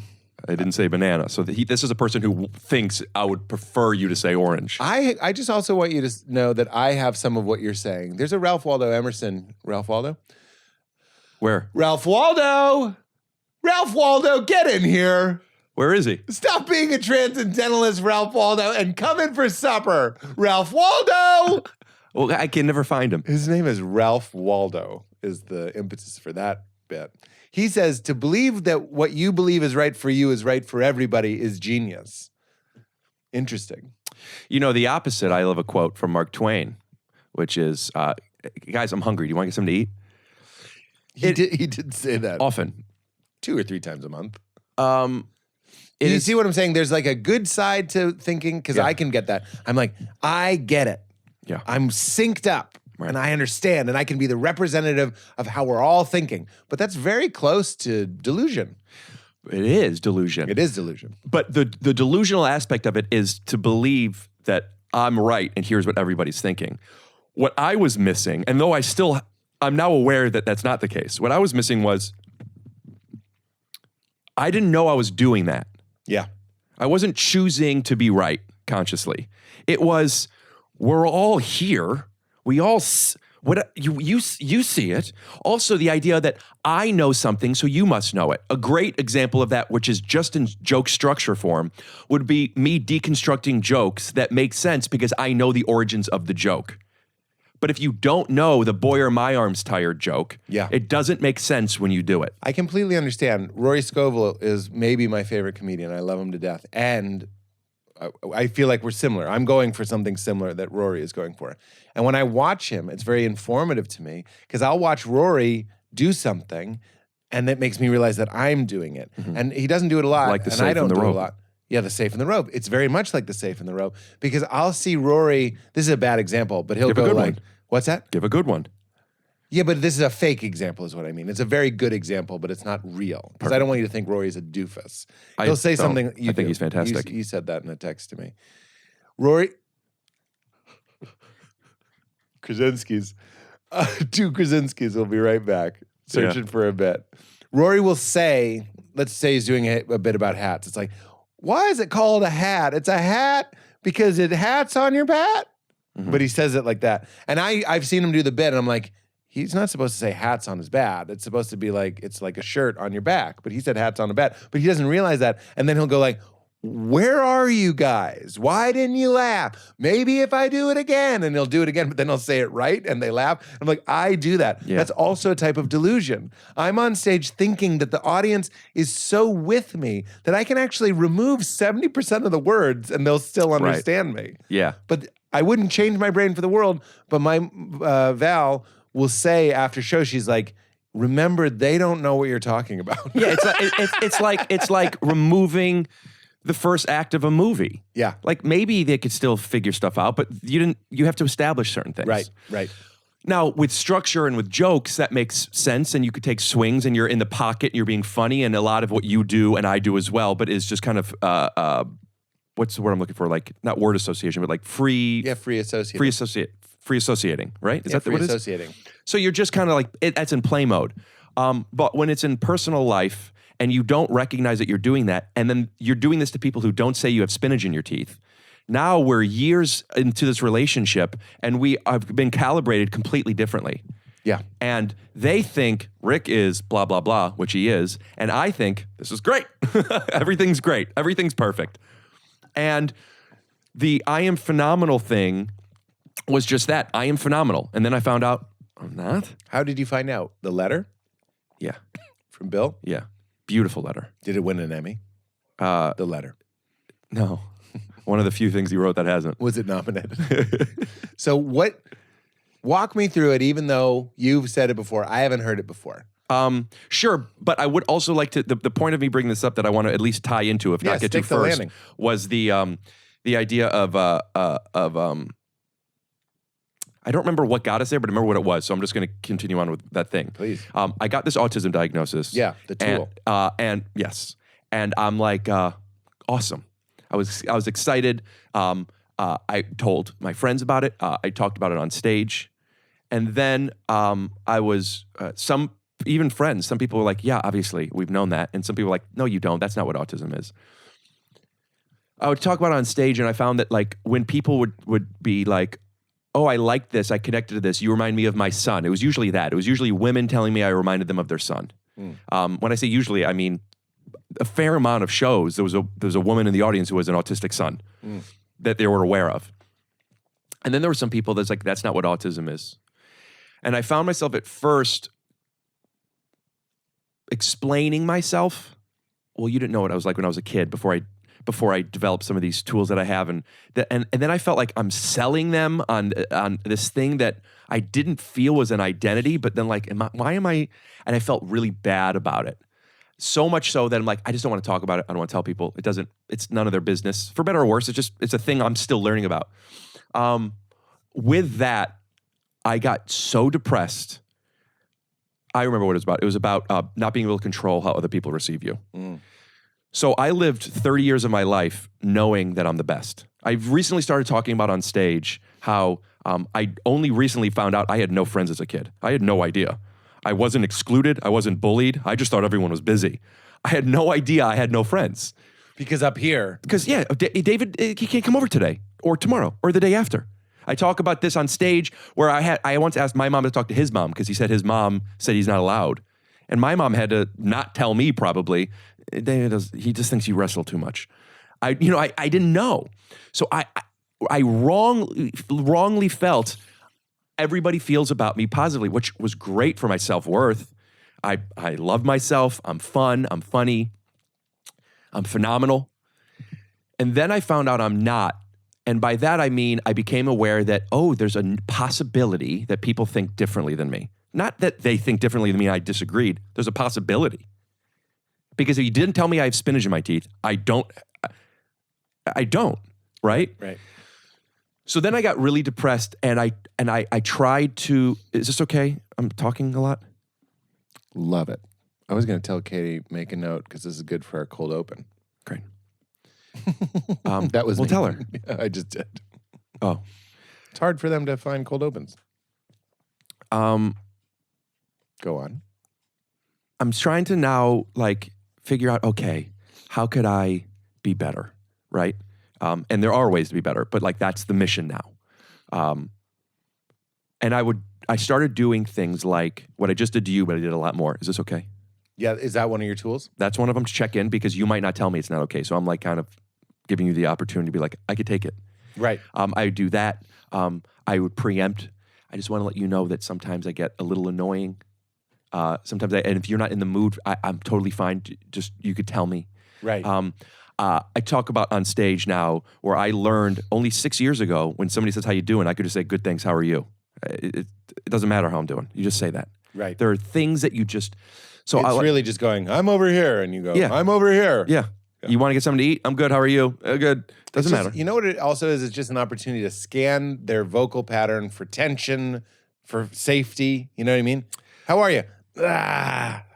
I'm okay. You're like, maybe I'm going to keep walking. I don't even think it, maybe. Yeah. I believe you. I don't subscribe to that. I think it's a subconscious thing that we picked up on because that's what people do to us.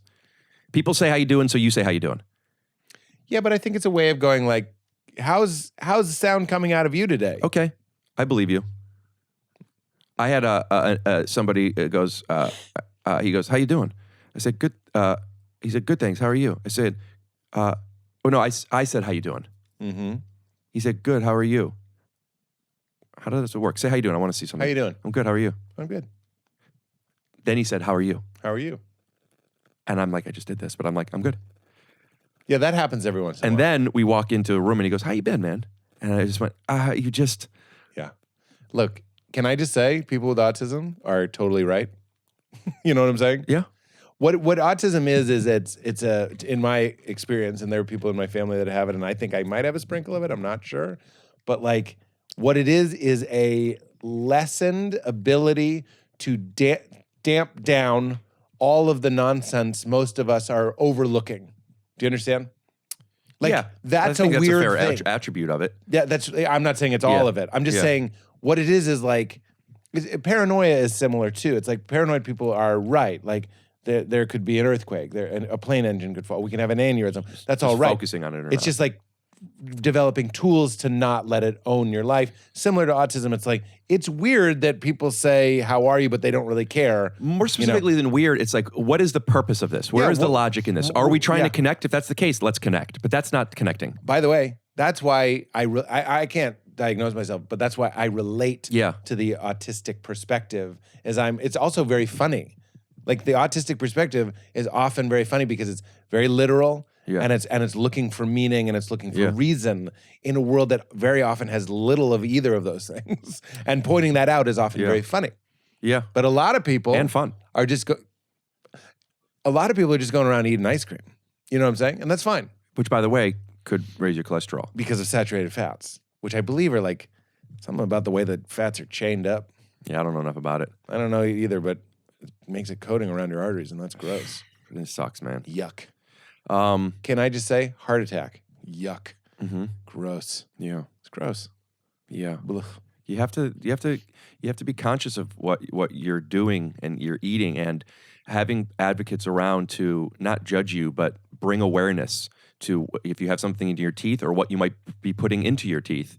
Is just like, or your arteries. It's just information that you could take and make a decision with.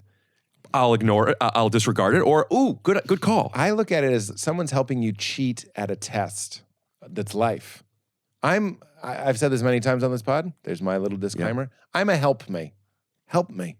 Like I receive it as love 99% of the time. There is the 1% wrong-minded Pete that will be like, fuck this guy. I don't know why. It just comes in wrong every once in a while. But most of the time, if you have a tip, I remember where I was when Kumail was like, stop wearing white socks. You look like you just got out of a soccer game. And I was like, all right. Huh. I wear white socks. Maybe they're back, but this was in 2000. Oh, 2000, yeah. 3. Right. And that's when pre-COVID. Pre-COVID, which is what changed the algorithm. Right. Maya Angelou married Paul Thomas Anderson. Did you know that? Just if we're dumping out our callback riffs. I didn't know that. Yeah. Hot riff, Maud Apatow. Yeah, I remember that. Frog. What are your other tips? Because I feel like autistic tips are good tips for everybody. I still didn't land that. Oh, okay. But I could get to it quicker. I'm waving you in. So I'm looking to find new stuff. I'm asking people questions. I'm paying more attention to the fact that what I'm thinking may exist, but I might be the only one thinking it. Yeah. Is this anything okay? This is going great. I'm saying that kind of stuff. Okay, I just didn't know if it was a bit. I'm letting you know it's going well. Yeah. But like seeking so much information and exhausting everybody involved. And I realized that I still don't know for 2 reasons. One, I haven't found a pattern of it all. And 2, I don't believe that A, you'll tell me your truth, and B, you even know what you're feeling and why. Yeah, you might be rainy day Pete and you're triggered. People are so oftentimes people are so not in touch with their feelings. Yes. That not only do they not know they don't know how they're feeling, let alone feeling safe and comfortable enough to express it to someone when they don't want people to tell them things. Thought ripped right out of my brain. I love it. So now I'm like, I have no idea. So I realized something before everything when I had felt so great about myself and high self-worth and I am phenomenal. And I know this is probably assumed, but I want to make sure I say this was me feeling this way, not defining myself as this thing. I just feel great about myself. Now I don't. I realized they both have the same thing in common. I have no idea how people think about me. It's just the first time it wasn't even an option for me to try and guess. Then it was like, I'm trying to figure it out and I'm doing so much work and so many questions and so much observations and so much calculations and I still don't know. And I realized, there's no way for me to know how people are thinking. That doesn't mean go do whatever I want. I want to be aware there's a line in the sand so I don't cross it. But everyone's line is different. It's always moving. So the best I could do is just like trust my moral compass and every now and then check in. Every now and then. I still think I do it too much. Too many check-ins. I used to say sorry so much. Beforehand, I went into my doctor's office. This was before my diagnosis. I went into my like a general practitioner. I was getting shoulder surgery in a couple of days, but also I was there for something else. While I'm there and I'm talking to him, I go, by the way, I'm getting this shoulder surgery and I'm asking him questions. Maybe, I don't know, it doesn't matter how many questions. I asked him a few questions and he goes, that's not, you have to ask your surgeon. And I noticed the energy shift. I didn't know what it was. So I said, is it, did I bother you? Did something happen? Yeah. And he goes, Rick, I'm going to be honest. When I see your name on my door, I take a deep breath. And I said, why? He goes, I only have so much time. You ask me so many questions. My thought is, I actually said to him, well, tell me that you could tell me that, but also you're my doctor. I'm not, I'm here to ask you questions. Right. He was cold. I don't see this doctor anymore, but I did for a bit still. Can I get because his it's my name? doctor. I'll refer you. I got the autism diagnosis and I went and I told him, by the way, I got this, I was diagnosed with autism. And he goes, that makes so much sense. And he was so nice to me. Yeah. He was talking to me about baseball. I don't know anything. He's like, did you watch the Doyers? And I'm like, yeah, I don't. And he's just being so nice. And I realized I'm the same person. He just has a better understanding, or at least what he thinks an understanding of me is. Yeah. It was so fucking frustrating to me. Yeah. I'm not any different. He just sees me different. Yeah. So me checking in could help give me information. But then the big thing that I learned was it's not just about, in fact, it's mostly not about how you see me. It's the best way to control, if I'm even going to control how people see me, if you're trying to find that hack, is to not change who I am outside of always find a way to be your best self. I'm saying this is who I am today, is letting other people become aware of their own expectations that may not be met by me. So like, if I come in and be like, hey, just want you to know I do a lot of bits. Yeah. I do a lot of bits. You then could be like, Rick, enough with the bits, or you were expecting it, so you're okay. Even, it's funny, I love all of this self-awareness. You're just such a brilliant mind. Even though you do a lot of bits, I mean, how many times in this conversation have I not been sure you were doing a bit? Like, and I'm a comedian. I'm a silly bean. Yeah. I'm just going back to our original point, which is the Bill Burr point. It's crazy that we're all having our own experience. And can I say you also lifted a thought from my own brain? I said 2 days ago to my friend Kurt, I go, I don't think I've ever felt the same exact way twice in my life. Because even if you're feeling like a majority of a feeling, let's say I feel happy, but like somewhere deep down there's like horny for frogs. You know what I mean? Like something weird is going on. Okay, I know. I understand something weird is going on. That was just an absurd example. But like, do you relate to that? Like, if I I'm think not about, sure what you're connecting that to, but I don't yet. I mean, I guess literally you can't feel the exact same way. The same way like no snowflake is the same. that's what I'm saying, Yeah. and that's what I'm relating to you. I'm talking about the liberal elite, by the way. Snowflakes. I knew what you meant. I thought I was on par with what you've been saying. Did it sound like I changed the subject? No, I just didn't know what the connection you were making was. She's just letting me know it's been 90 minutes. Gotcha. How long do you go? 2 hours? Or is it depending? We're doing a lot these days, so we've been going for more 90. But Do you want to wrap it up? I'm having a great time, by I the am way. too. Yeah. I'd just like to know where we are. Sure. Checking in. Making sure I didn't derail you. None. Okay. I was just trying to say, like, Rick, I'm with you. The world is confusing. How people feel is confusing. Yeah. And I also want to just let you know that I really heard your point that I think is it's an emotional point, is that this doctor who was overwhelmed by you stopped being overwhelmed by you even though you were I didn't exactly the change. same. Yeah. Just because he had a different lens to look at you through. And isn't that, not to force this, that's one of the things that's very interesting to me about spirituality, is it's trying to put a more patient, loving, compassionate, understanding lens, because that lens is everything. And you know what I'm saying? Like, what changed? Like, if I do a lot of work, breath work, meditation, contemplation, and study, and then have The big dinner four. with my parents, I'll have a more beautiful, compassionate time. It just takes all that effort. And then you work that muscle so much, ideally, that your lens that's what conversion is. Your lens shifts to a new lens. And now, even if I haven't had enough sleep or enough food or my psychological, physical, emotional needs met, the lens remains. That's the long-term goal of conversion or enlightenment, is that you're looking through a different lens.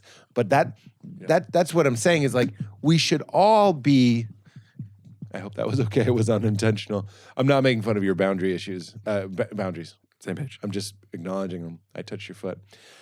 The goal of life, to me, one of them, is to be your doctor treating you as if I already know you have autism before I know you have autism. Does that make sense? I think I like to, pardon the correction, but to globalize it, to just accept this, accept people. Yes, that's what I mean. In this case, accepting you means. But I also don't want to. I don't think that the reason he was annoyed by me is because of autism. I agree. It's just whatever character traits I have. But I have a family member who I believe is on the spectrum. Yeah. And when I was telling this person that I wanted them to get tested, I was like, not for you. So these people in our family will treat you differently. We'll get off your back. There's a book I read. It's for them. It's for your doctor. Forgot what it's called. I'm saying it with this, what you're saying. I forgot what it's called. Asperger's from the Inside Out, I think it's called. Okay. Written by a guy who was diagnosed late in life when his son was diagnosed. And I'm paraphrasing, but there's something in it was about, it's not just about learning how to communicate. Like, oh, here, now I'm more in touch with the way I think and feel. It's helping other people and teaching them how to communicate with you. Yeah. Which is not an autism thing. It's just, that's what getting to know people is. That's what frequency is. And this has nothing to do with, it's not exclusive to different neurotypes. Mm-hmm. Everybody, when Yeah. you say that, I'm like, man, I need help understanding how I'm being understood and my own feelings and understanding myself. But you could tell people. Yeah. Once you learn those things, you could tell people. Right. Hey, do me a favor. I'm the type of person that wants to know when there's spinach in my teeth. Even if you're not somebody who tells people, now that I've told you that, it's going to be easier for you. Yeah. And I think that's what first dates are, intimate or otherwise. That's like yep. Maya Rudolph says, just kidding, it's Maya Angelou. Maya Angelou says when people tell you who they are, believe them. Yeah. But you can go the reverse and be like, tell people who you are. Each other's sentences. Absolutely. Each other's sandwiches. Also, you said something that I wanted to touch on that I said to somebody I was dating. You said, help me. Help me. We were having a conversation about, like, what do you want? What are you looking for in a partner? And one of the few things I said, other than huge tits and a fat ass, was I'm looking for help. I want you to help me. Yes. And I don't mean like help me pack my clothes. Huge tits and a fat ass is like a pretty big building to drive past and not acknowledge it. Keep going. But I said it for comedy. Yeah, I loved it. You know, everyone have knew. one of the two. And I either help me, fat ass, huge tits. I need two of those. And also I want to be able to do that. That's putting the mic stand away carefully. Like, I like helping. Yeah. Help me. I love people that help in any type of collaboration, motivation, information. Yeah. Just like, you're helping me cheat at the test of life. Yeah, be my calculator. Help. But I also don't want somebody to feel like, I'm being, go ahead. I'll say this. I don't mean like I need to rely on you to help me. I need you for this. I'm saying I want to surround myself. So a friend of mine, she said to me that she's talking about a friendship of hers, and she's like, she doesn't have to like offer me value. That's like, I don't remember what it was, something like that. Like, a friend doesn't have to give you stuff. And I'm like, I completely disagree. Anybody that you're choosing to have in your life needs to offer you value, and you them, or there's no point of that relationship. So like, I don't need you to help me because I need help, but I'm going to choose to be around people. Make me laugh, teach me something. Yeah. Make me inspired. I want to be better or insane. And I also say that it's not always, this is something I'm trying to learn by observing Val and her close friendships, which I'm often very jealous of. My relationships are a little more like what you're saying. Like, I like people that will, my friend James Bashara, right, who actually developed Magic Mind. You call James. Delicious, by the way. I'm glad. And do you feel the little? Yeah, I feel unbelievable. I'm glad. It's incredible. And I normally don't like drinking things, but when I do more stress less.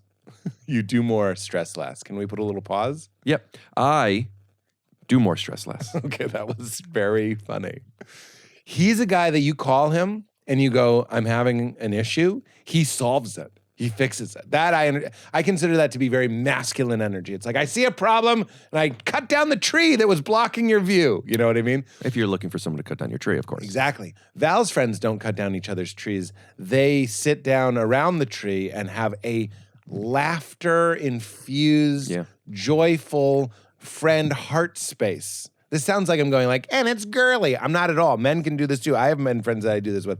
But Val's puts more of an emphasis on that. So when I'm like, Rick can help me make my YouTube channel a little bit more views because you've really figured that out. You're a smart marketing person. That's very one type of thing. But then Val's been like, you also just sometimes need friends where like what you're saying isn't even the point.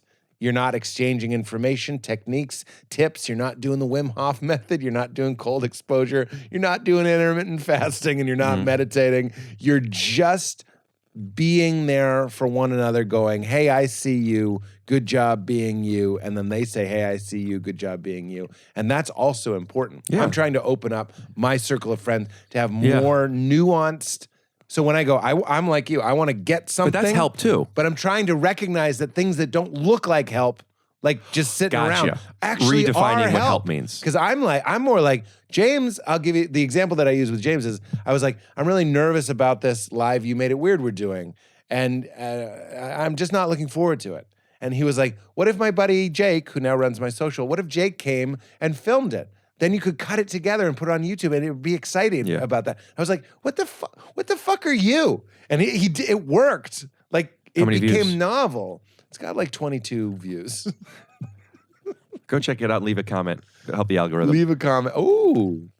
But you see what I mean? Like he took my anxiety and he turned it into something to look forward to because he made it novel and he offered help. Right.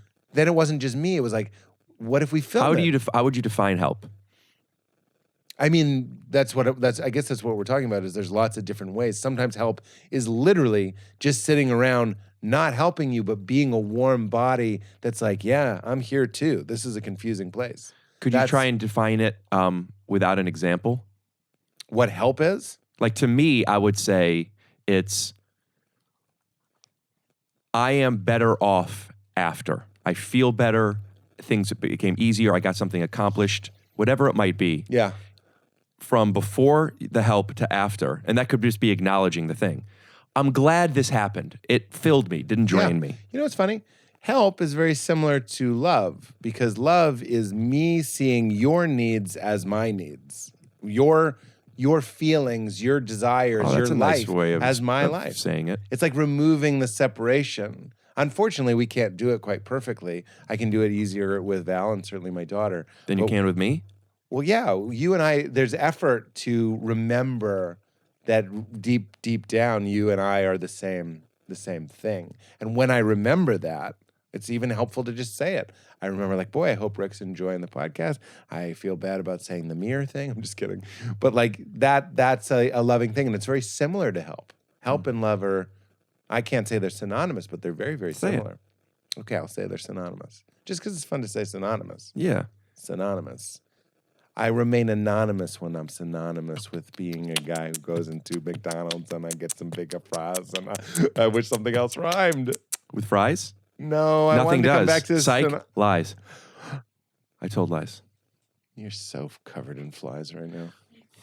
I feel us You were winding there. down, Yeah, but I we're also winding down. feel myself, I don't want to end now. That could be 2 minutes from now. Don't worry. Here's how we end. Do you have any thoughts on tell me all your thoughts on God? Can I tell you this? I always hated this because I'm on my way to see her. Get out of I think here. God's a woman. That's totally fine. I'm just overthinking that that's just the most precocious thing. That was the 90s. It kind of Being was God more is a woman? being like, let's all pray to God and see if she, that's over. In 1997, that was like, what did you say? I'm just happy to say that's no longer blowing as many lids as it used to blow. Believe me, if God was a man, no. But God there is it a is. woman. Yeah. Because look how beautiful, So Yeah, there it is. That's why I There do it. is. I like that. Any thoughts on God? Do you believe in a source? I try not to talk about other people. That's very funny. Thank you. Do you subscribe to any belief system? I mean, yeah. Spiritual-wise? Yeah, it changes all the time. It does. Looking for meaning in things versus accepting that there isn't. Are those different? Because then it's like where that Venn diagram overlaps would be you get to create your own meaning for things. Like things have meaning because you give them meaning. Yeah, it's like why did this happen, or what's the point of this? Versus it's all arbitrary and there is no point of this. To where what those two things have in common are either if there's a point, I could find what it is, and if there isn't, I get to make what it is. Either way, there is a point, but by design, then there's a good chance there isn't one. So like I'm here to connect with a friend. I'm here to promote a podcast. I'm here because I need reasons to get out of the house. I mean, all of them. I don't know if this is here to promote my podcast necessarily, I would say. Take your shoes off? Yeah, but It's a great podcast. nobody's watching. But they're listening. Oh my God, I forgot about that. Yeah, there you go. But like that to me is feels somewhat spiritual, because when you get to assign meaning to things, it's like I'm making a choice that other people, if I make the choice that other people have made. Like, this is the best version of this. So why is this the best version of this? I understand. I don't know. I just think God's a woman. Do you think when you die you're over? I don't know. I don't know. That's a great answer. You don't have to Yeah. dig around for more. And do you want to move? There's another question after the God question, but I don't want to move too quickly through it. Good. Do you want more God time? I mean, don't we all? Time is an illusion. I don't believe that. I don't believe time is an illusion any more than I think, this is. That's great. Thank you. We'll Speed it Photoshop up. in Oh, a flame. I'm going to make an eternal flame Yeah. coming from your fingertips. You people really should be watching this on YouTube. A lot of fizzy bits. well, that's the thing. One thing I yeah, have yeah, learned to yeah, yeah. appreciate is facial expressions Yeah. more than ever As as an- an adult. I miss the term Aspie. It was so fun. Well, he was a Nazi. Probably still is. Asperger? Yeah. Is that why we stopped using it? That, and I don't have I don't have a take on this. This is just what it is. Yeah. It was also, there's an effort to destigmatize the difference between saying high functioning versus low functioning, as if to say that high functioning would be better than low functioning, Right. and to Isn't it high functioning? high functioning versus low functioning. That's a visual gag. Yeah. And also that's why they switch it to those, like Asperger's. What was known as Asperger's is now considered level 1 autism. So like it's 1, 2, 3, not high, low. There's 3 Reichs? There's 3. Oh no, 3. The German 3. Yeah. Do you learn that from Inglourious Bastards. Yeah, same. That's our Instagram clip right there. You can mark that. That's great. I just have to call it out. What were we talking about? Why we don't say Asperger's anymore. Oh yeah. So, and also there's he was a Nazi Right. and did studies on people and Yeah. decided whether or not, well, this version is okay, these people could live versus others. I see. Yeah. All right. I'm convinced. I'm not offended by the term. And also, I've I spoken. just wish you could say autisty or something. I wish could there say was whatever you want. a casual way. No, what I'm saying about what I like about Aspie is there was like a playful, light way of saying a lot, like it's a little Aspie, but I feel this way or whatever. Like it made it light. Well, ever since that ABC show, we could now call it autistish. Autistish? Yeah. Okay. When I talked about this on my podcast, there are people in the comments that go off on either end of this, which is, you can't say this, you shouldn't say this, this isn't what it is anymore. And then people are like, yeah, but it's a shorthand. People know what Asperger's is. They may not accept or understand autism because they think of it as something different. And like, I'm fine with this. I'm not fine with this. And it's just like I said, I don't have skin in the game. I reckon I think it's similar psychology as far as how people receive it to this this battle of the pronouns. It's like, if you want to be called that, fine. If you don't care, then fine. But to have stakes and be like, you have to do this or not, I at least just to be candid, I don't. Yeah, I understand what you're saying. Yeah. Here's the last and final question, and it's more fun. Are you excited? Mm-hmm. Have you ever seen a ghost?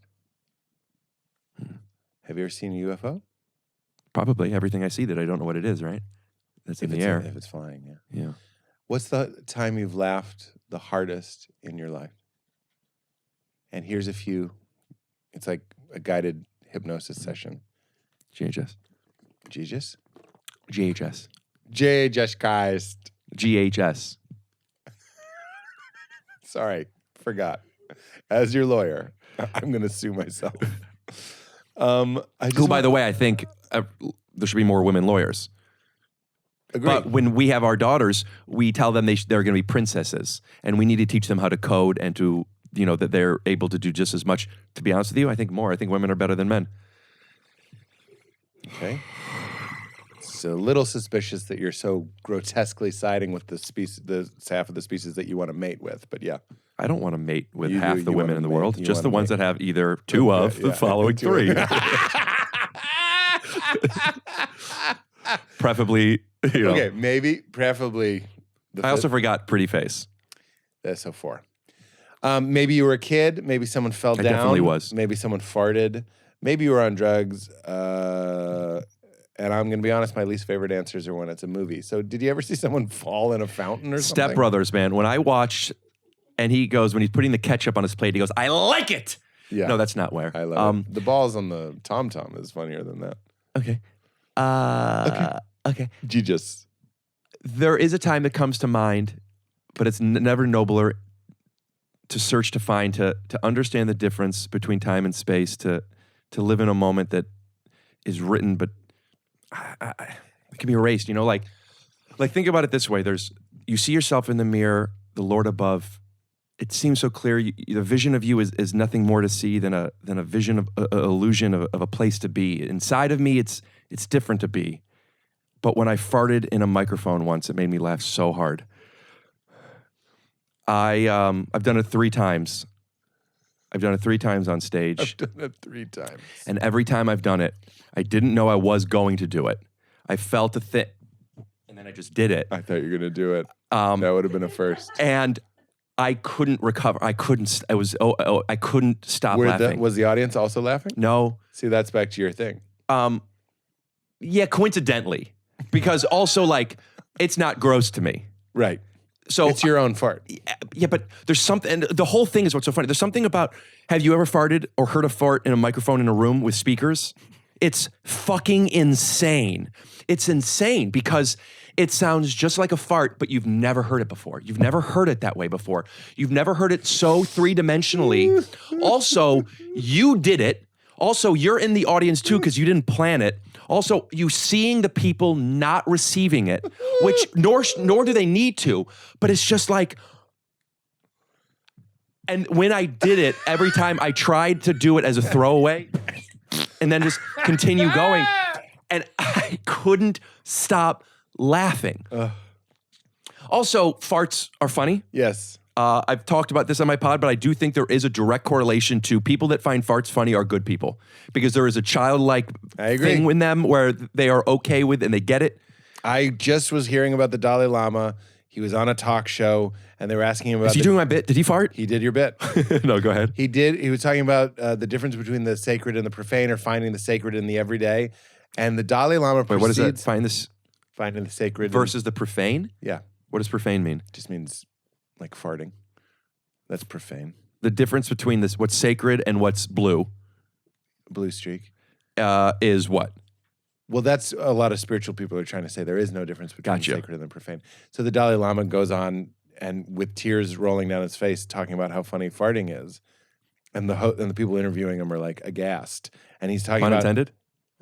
Not intended. Good. Thank you for admitting that. Yeah. A lot of people say pun intended, and I go, you would have delivered it different. That's right. If you intended. There's a twist you give a pun. He's talking about how you lift up on one cheek on an airplane to let it out sneaky, dying laughing. Yeah. And the Dalai Lama is a good person. I'm with you. If you think farts are funny, Yeah. you're probably a good person. You're like an honest person. Yeah, it's Completely it's a agree. good, it's a small sample, but it's a starting off point. I agree. Me and my friend Aaron, we used to be on the phone just long hours, just talking. Doing And your thing? If we had a fart, we'd fart in the phone. Yeah.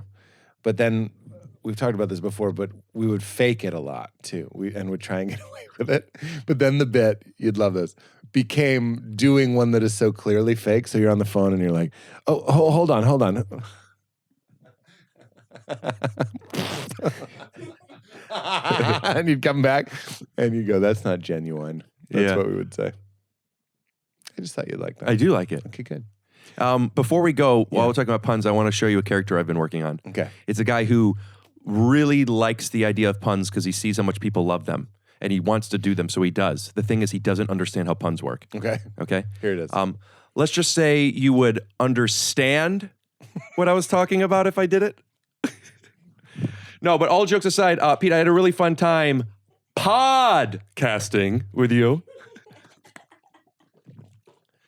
Pun intended. I did that on purpose. Or should I say I did that on purpose? Oh, you mean like a cat? I don't get it. Anyway, thanks for having me here. This episode of Make It Weird with Pete Holmes is sponsored by Marshall Rug Gallery and the Take Your Shoes Off podcast. Thank you. Is there anything you want to plug, by the way? I feel like I should plug Tanks a Lot oil tank removal service in the greater Boston area. It's my dad's business.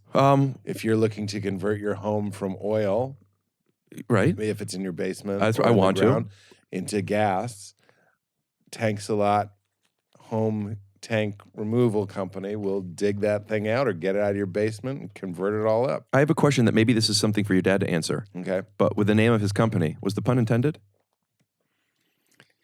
Or did he spell it wrong? This is and commit. That was really, it like took my breath away. I'm not laughing because it was just, we were on the topic of puns and my dad's company is a pun. And my dad never writes thanks, he writes tanks. So the answer is, I don't know. I like that. I like when people would say, tanks for the good time. Yeah. I don't know if the pun was intended. Tanks? Yeah, I'm saying just to say that. But if my dad removes your oil tank and he goes, tank you, he definitely intended it. Yeah, if you did intend it. Guess who drew the logo for Sir Tanks a Lot? I'm pointing at him. Rick. Oh, you? Yeah. Oh. I was pointing at him. You gave me a hint. I'd like to redo it. It's very college Pete. Modern Pete would do it a little more elegantly. Do it. Okay, well. Will you close us out With this by saying, song? no, by saying, as your lawyer. Isn't that what you say when your buddy Sang is leaving? Bye, Sang. Edit that out. Go ahead. Saying, Ralph Waldo. Where is Ralph Waldo? He's always standing around other people with stripes, you know? He's transcending. Would you say keep it crispy? That's how we end. Keep it crispy. There it is. And as always, keep it crispy. Sandwiches. For all the times you stood by me, for all the words that you made me see, for all the time you brought to my life, for all the wrong that you made right, for every day you made me drink, for every day you're everything I am, because you love me. Keep crispy. These are ISO tracks? Yeah, lower his. Keep it crispy.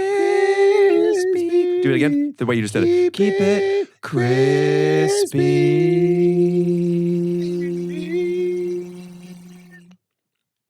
You made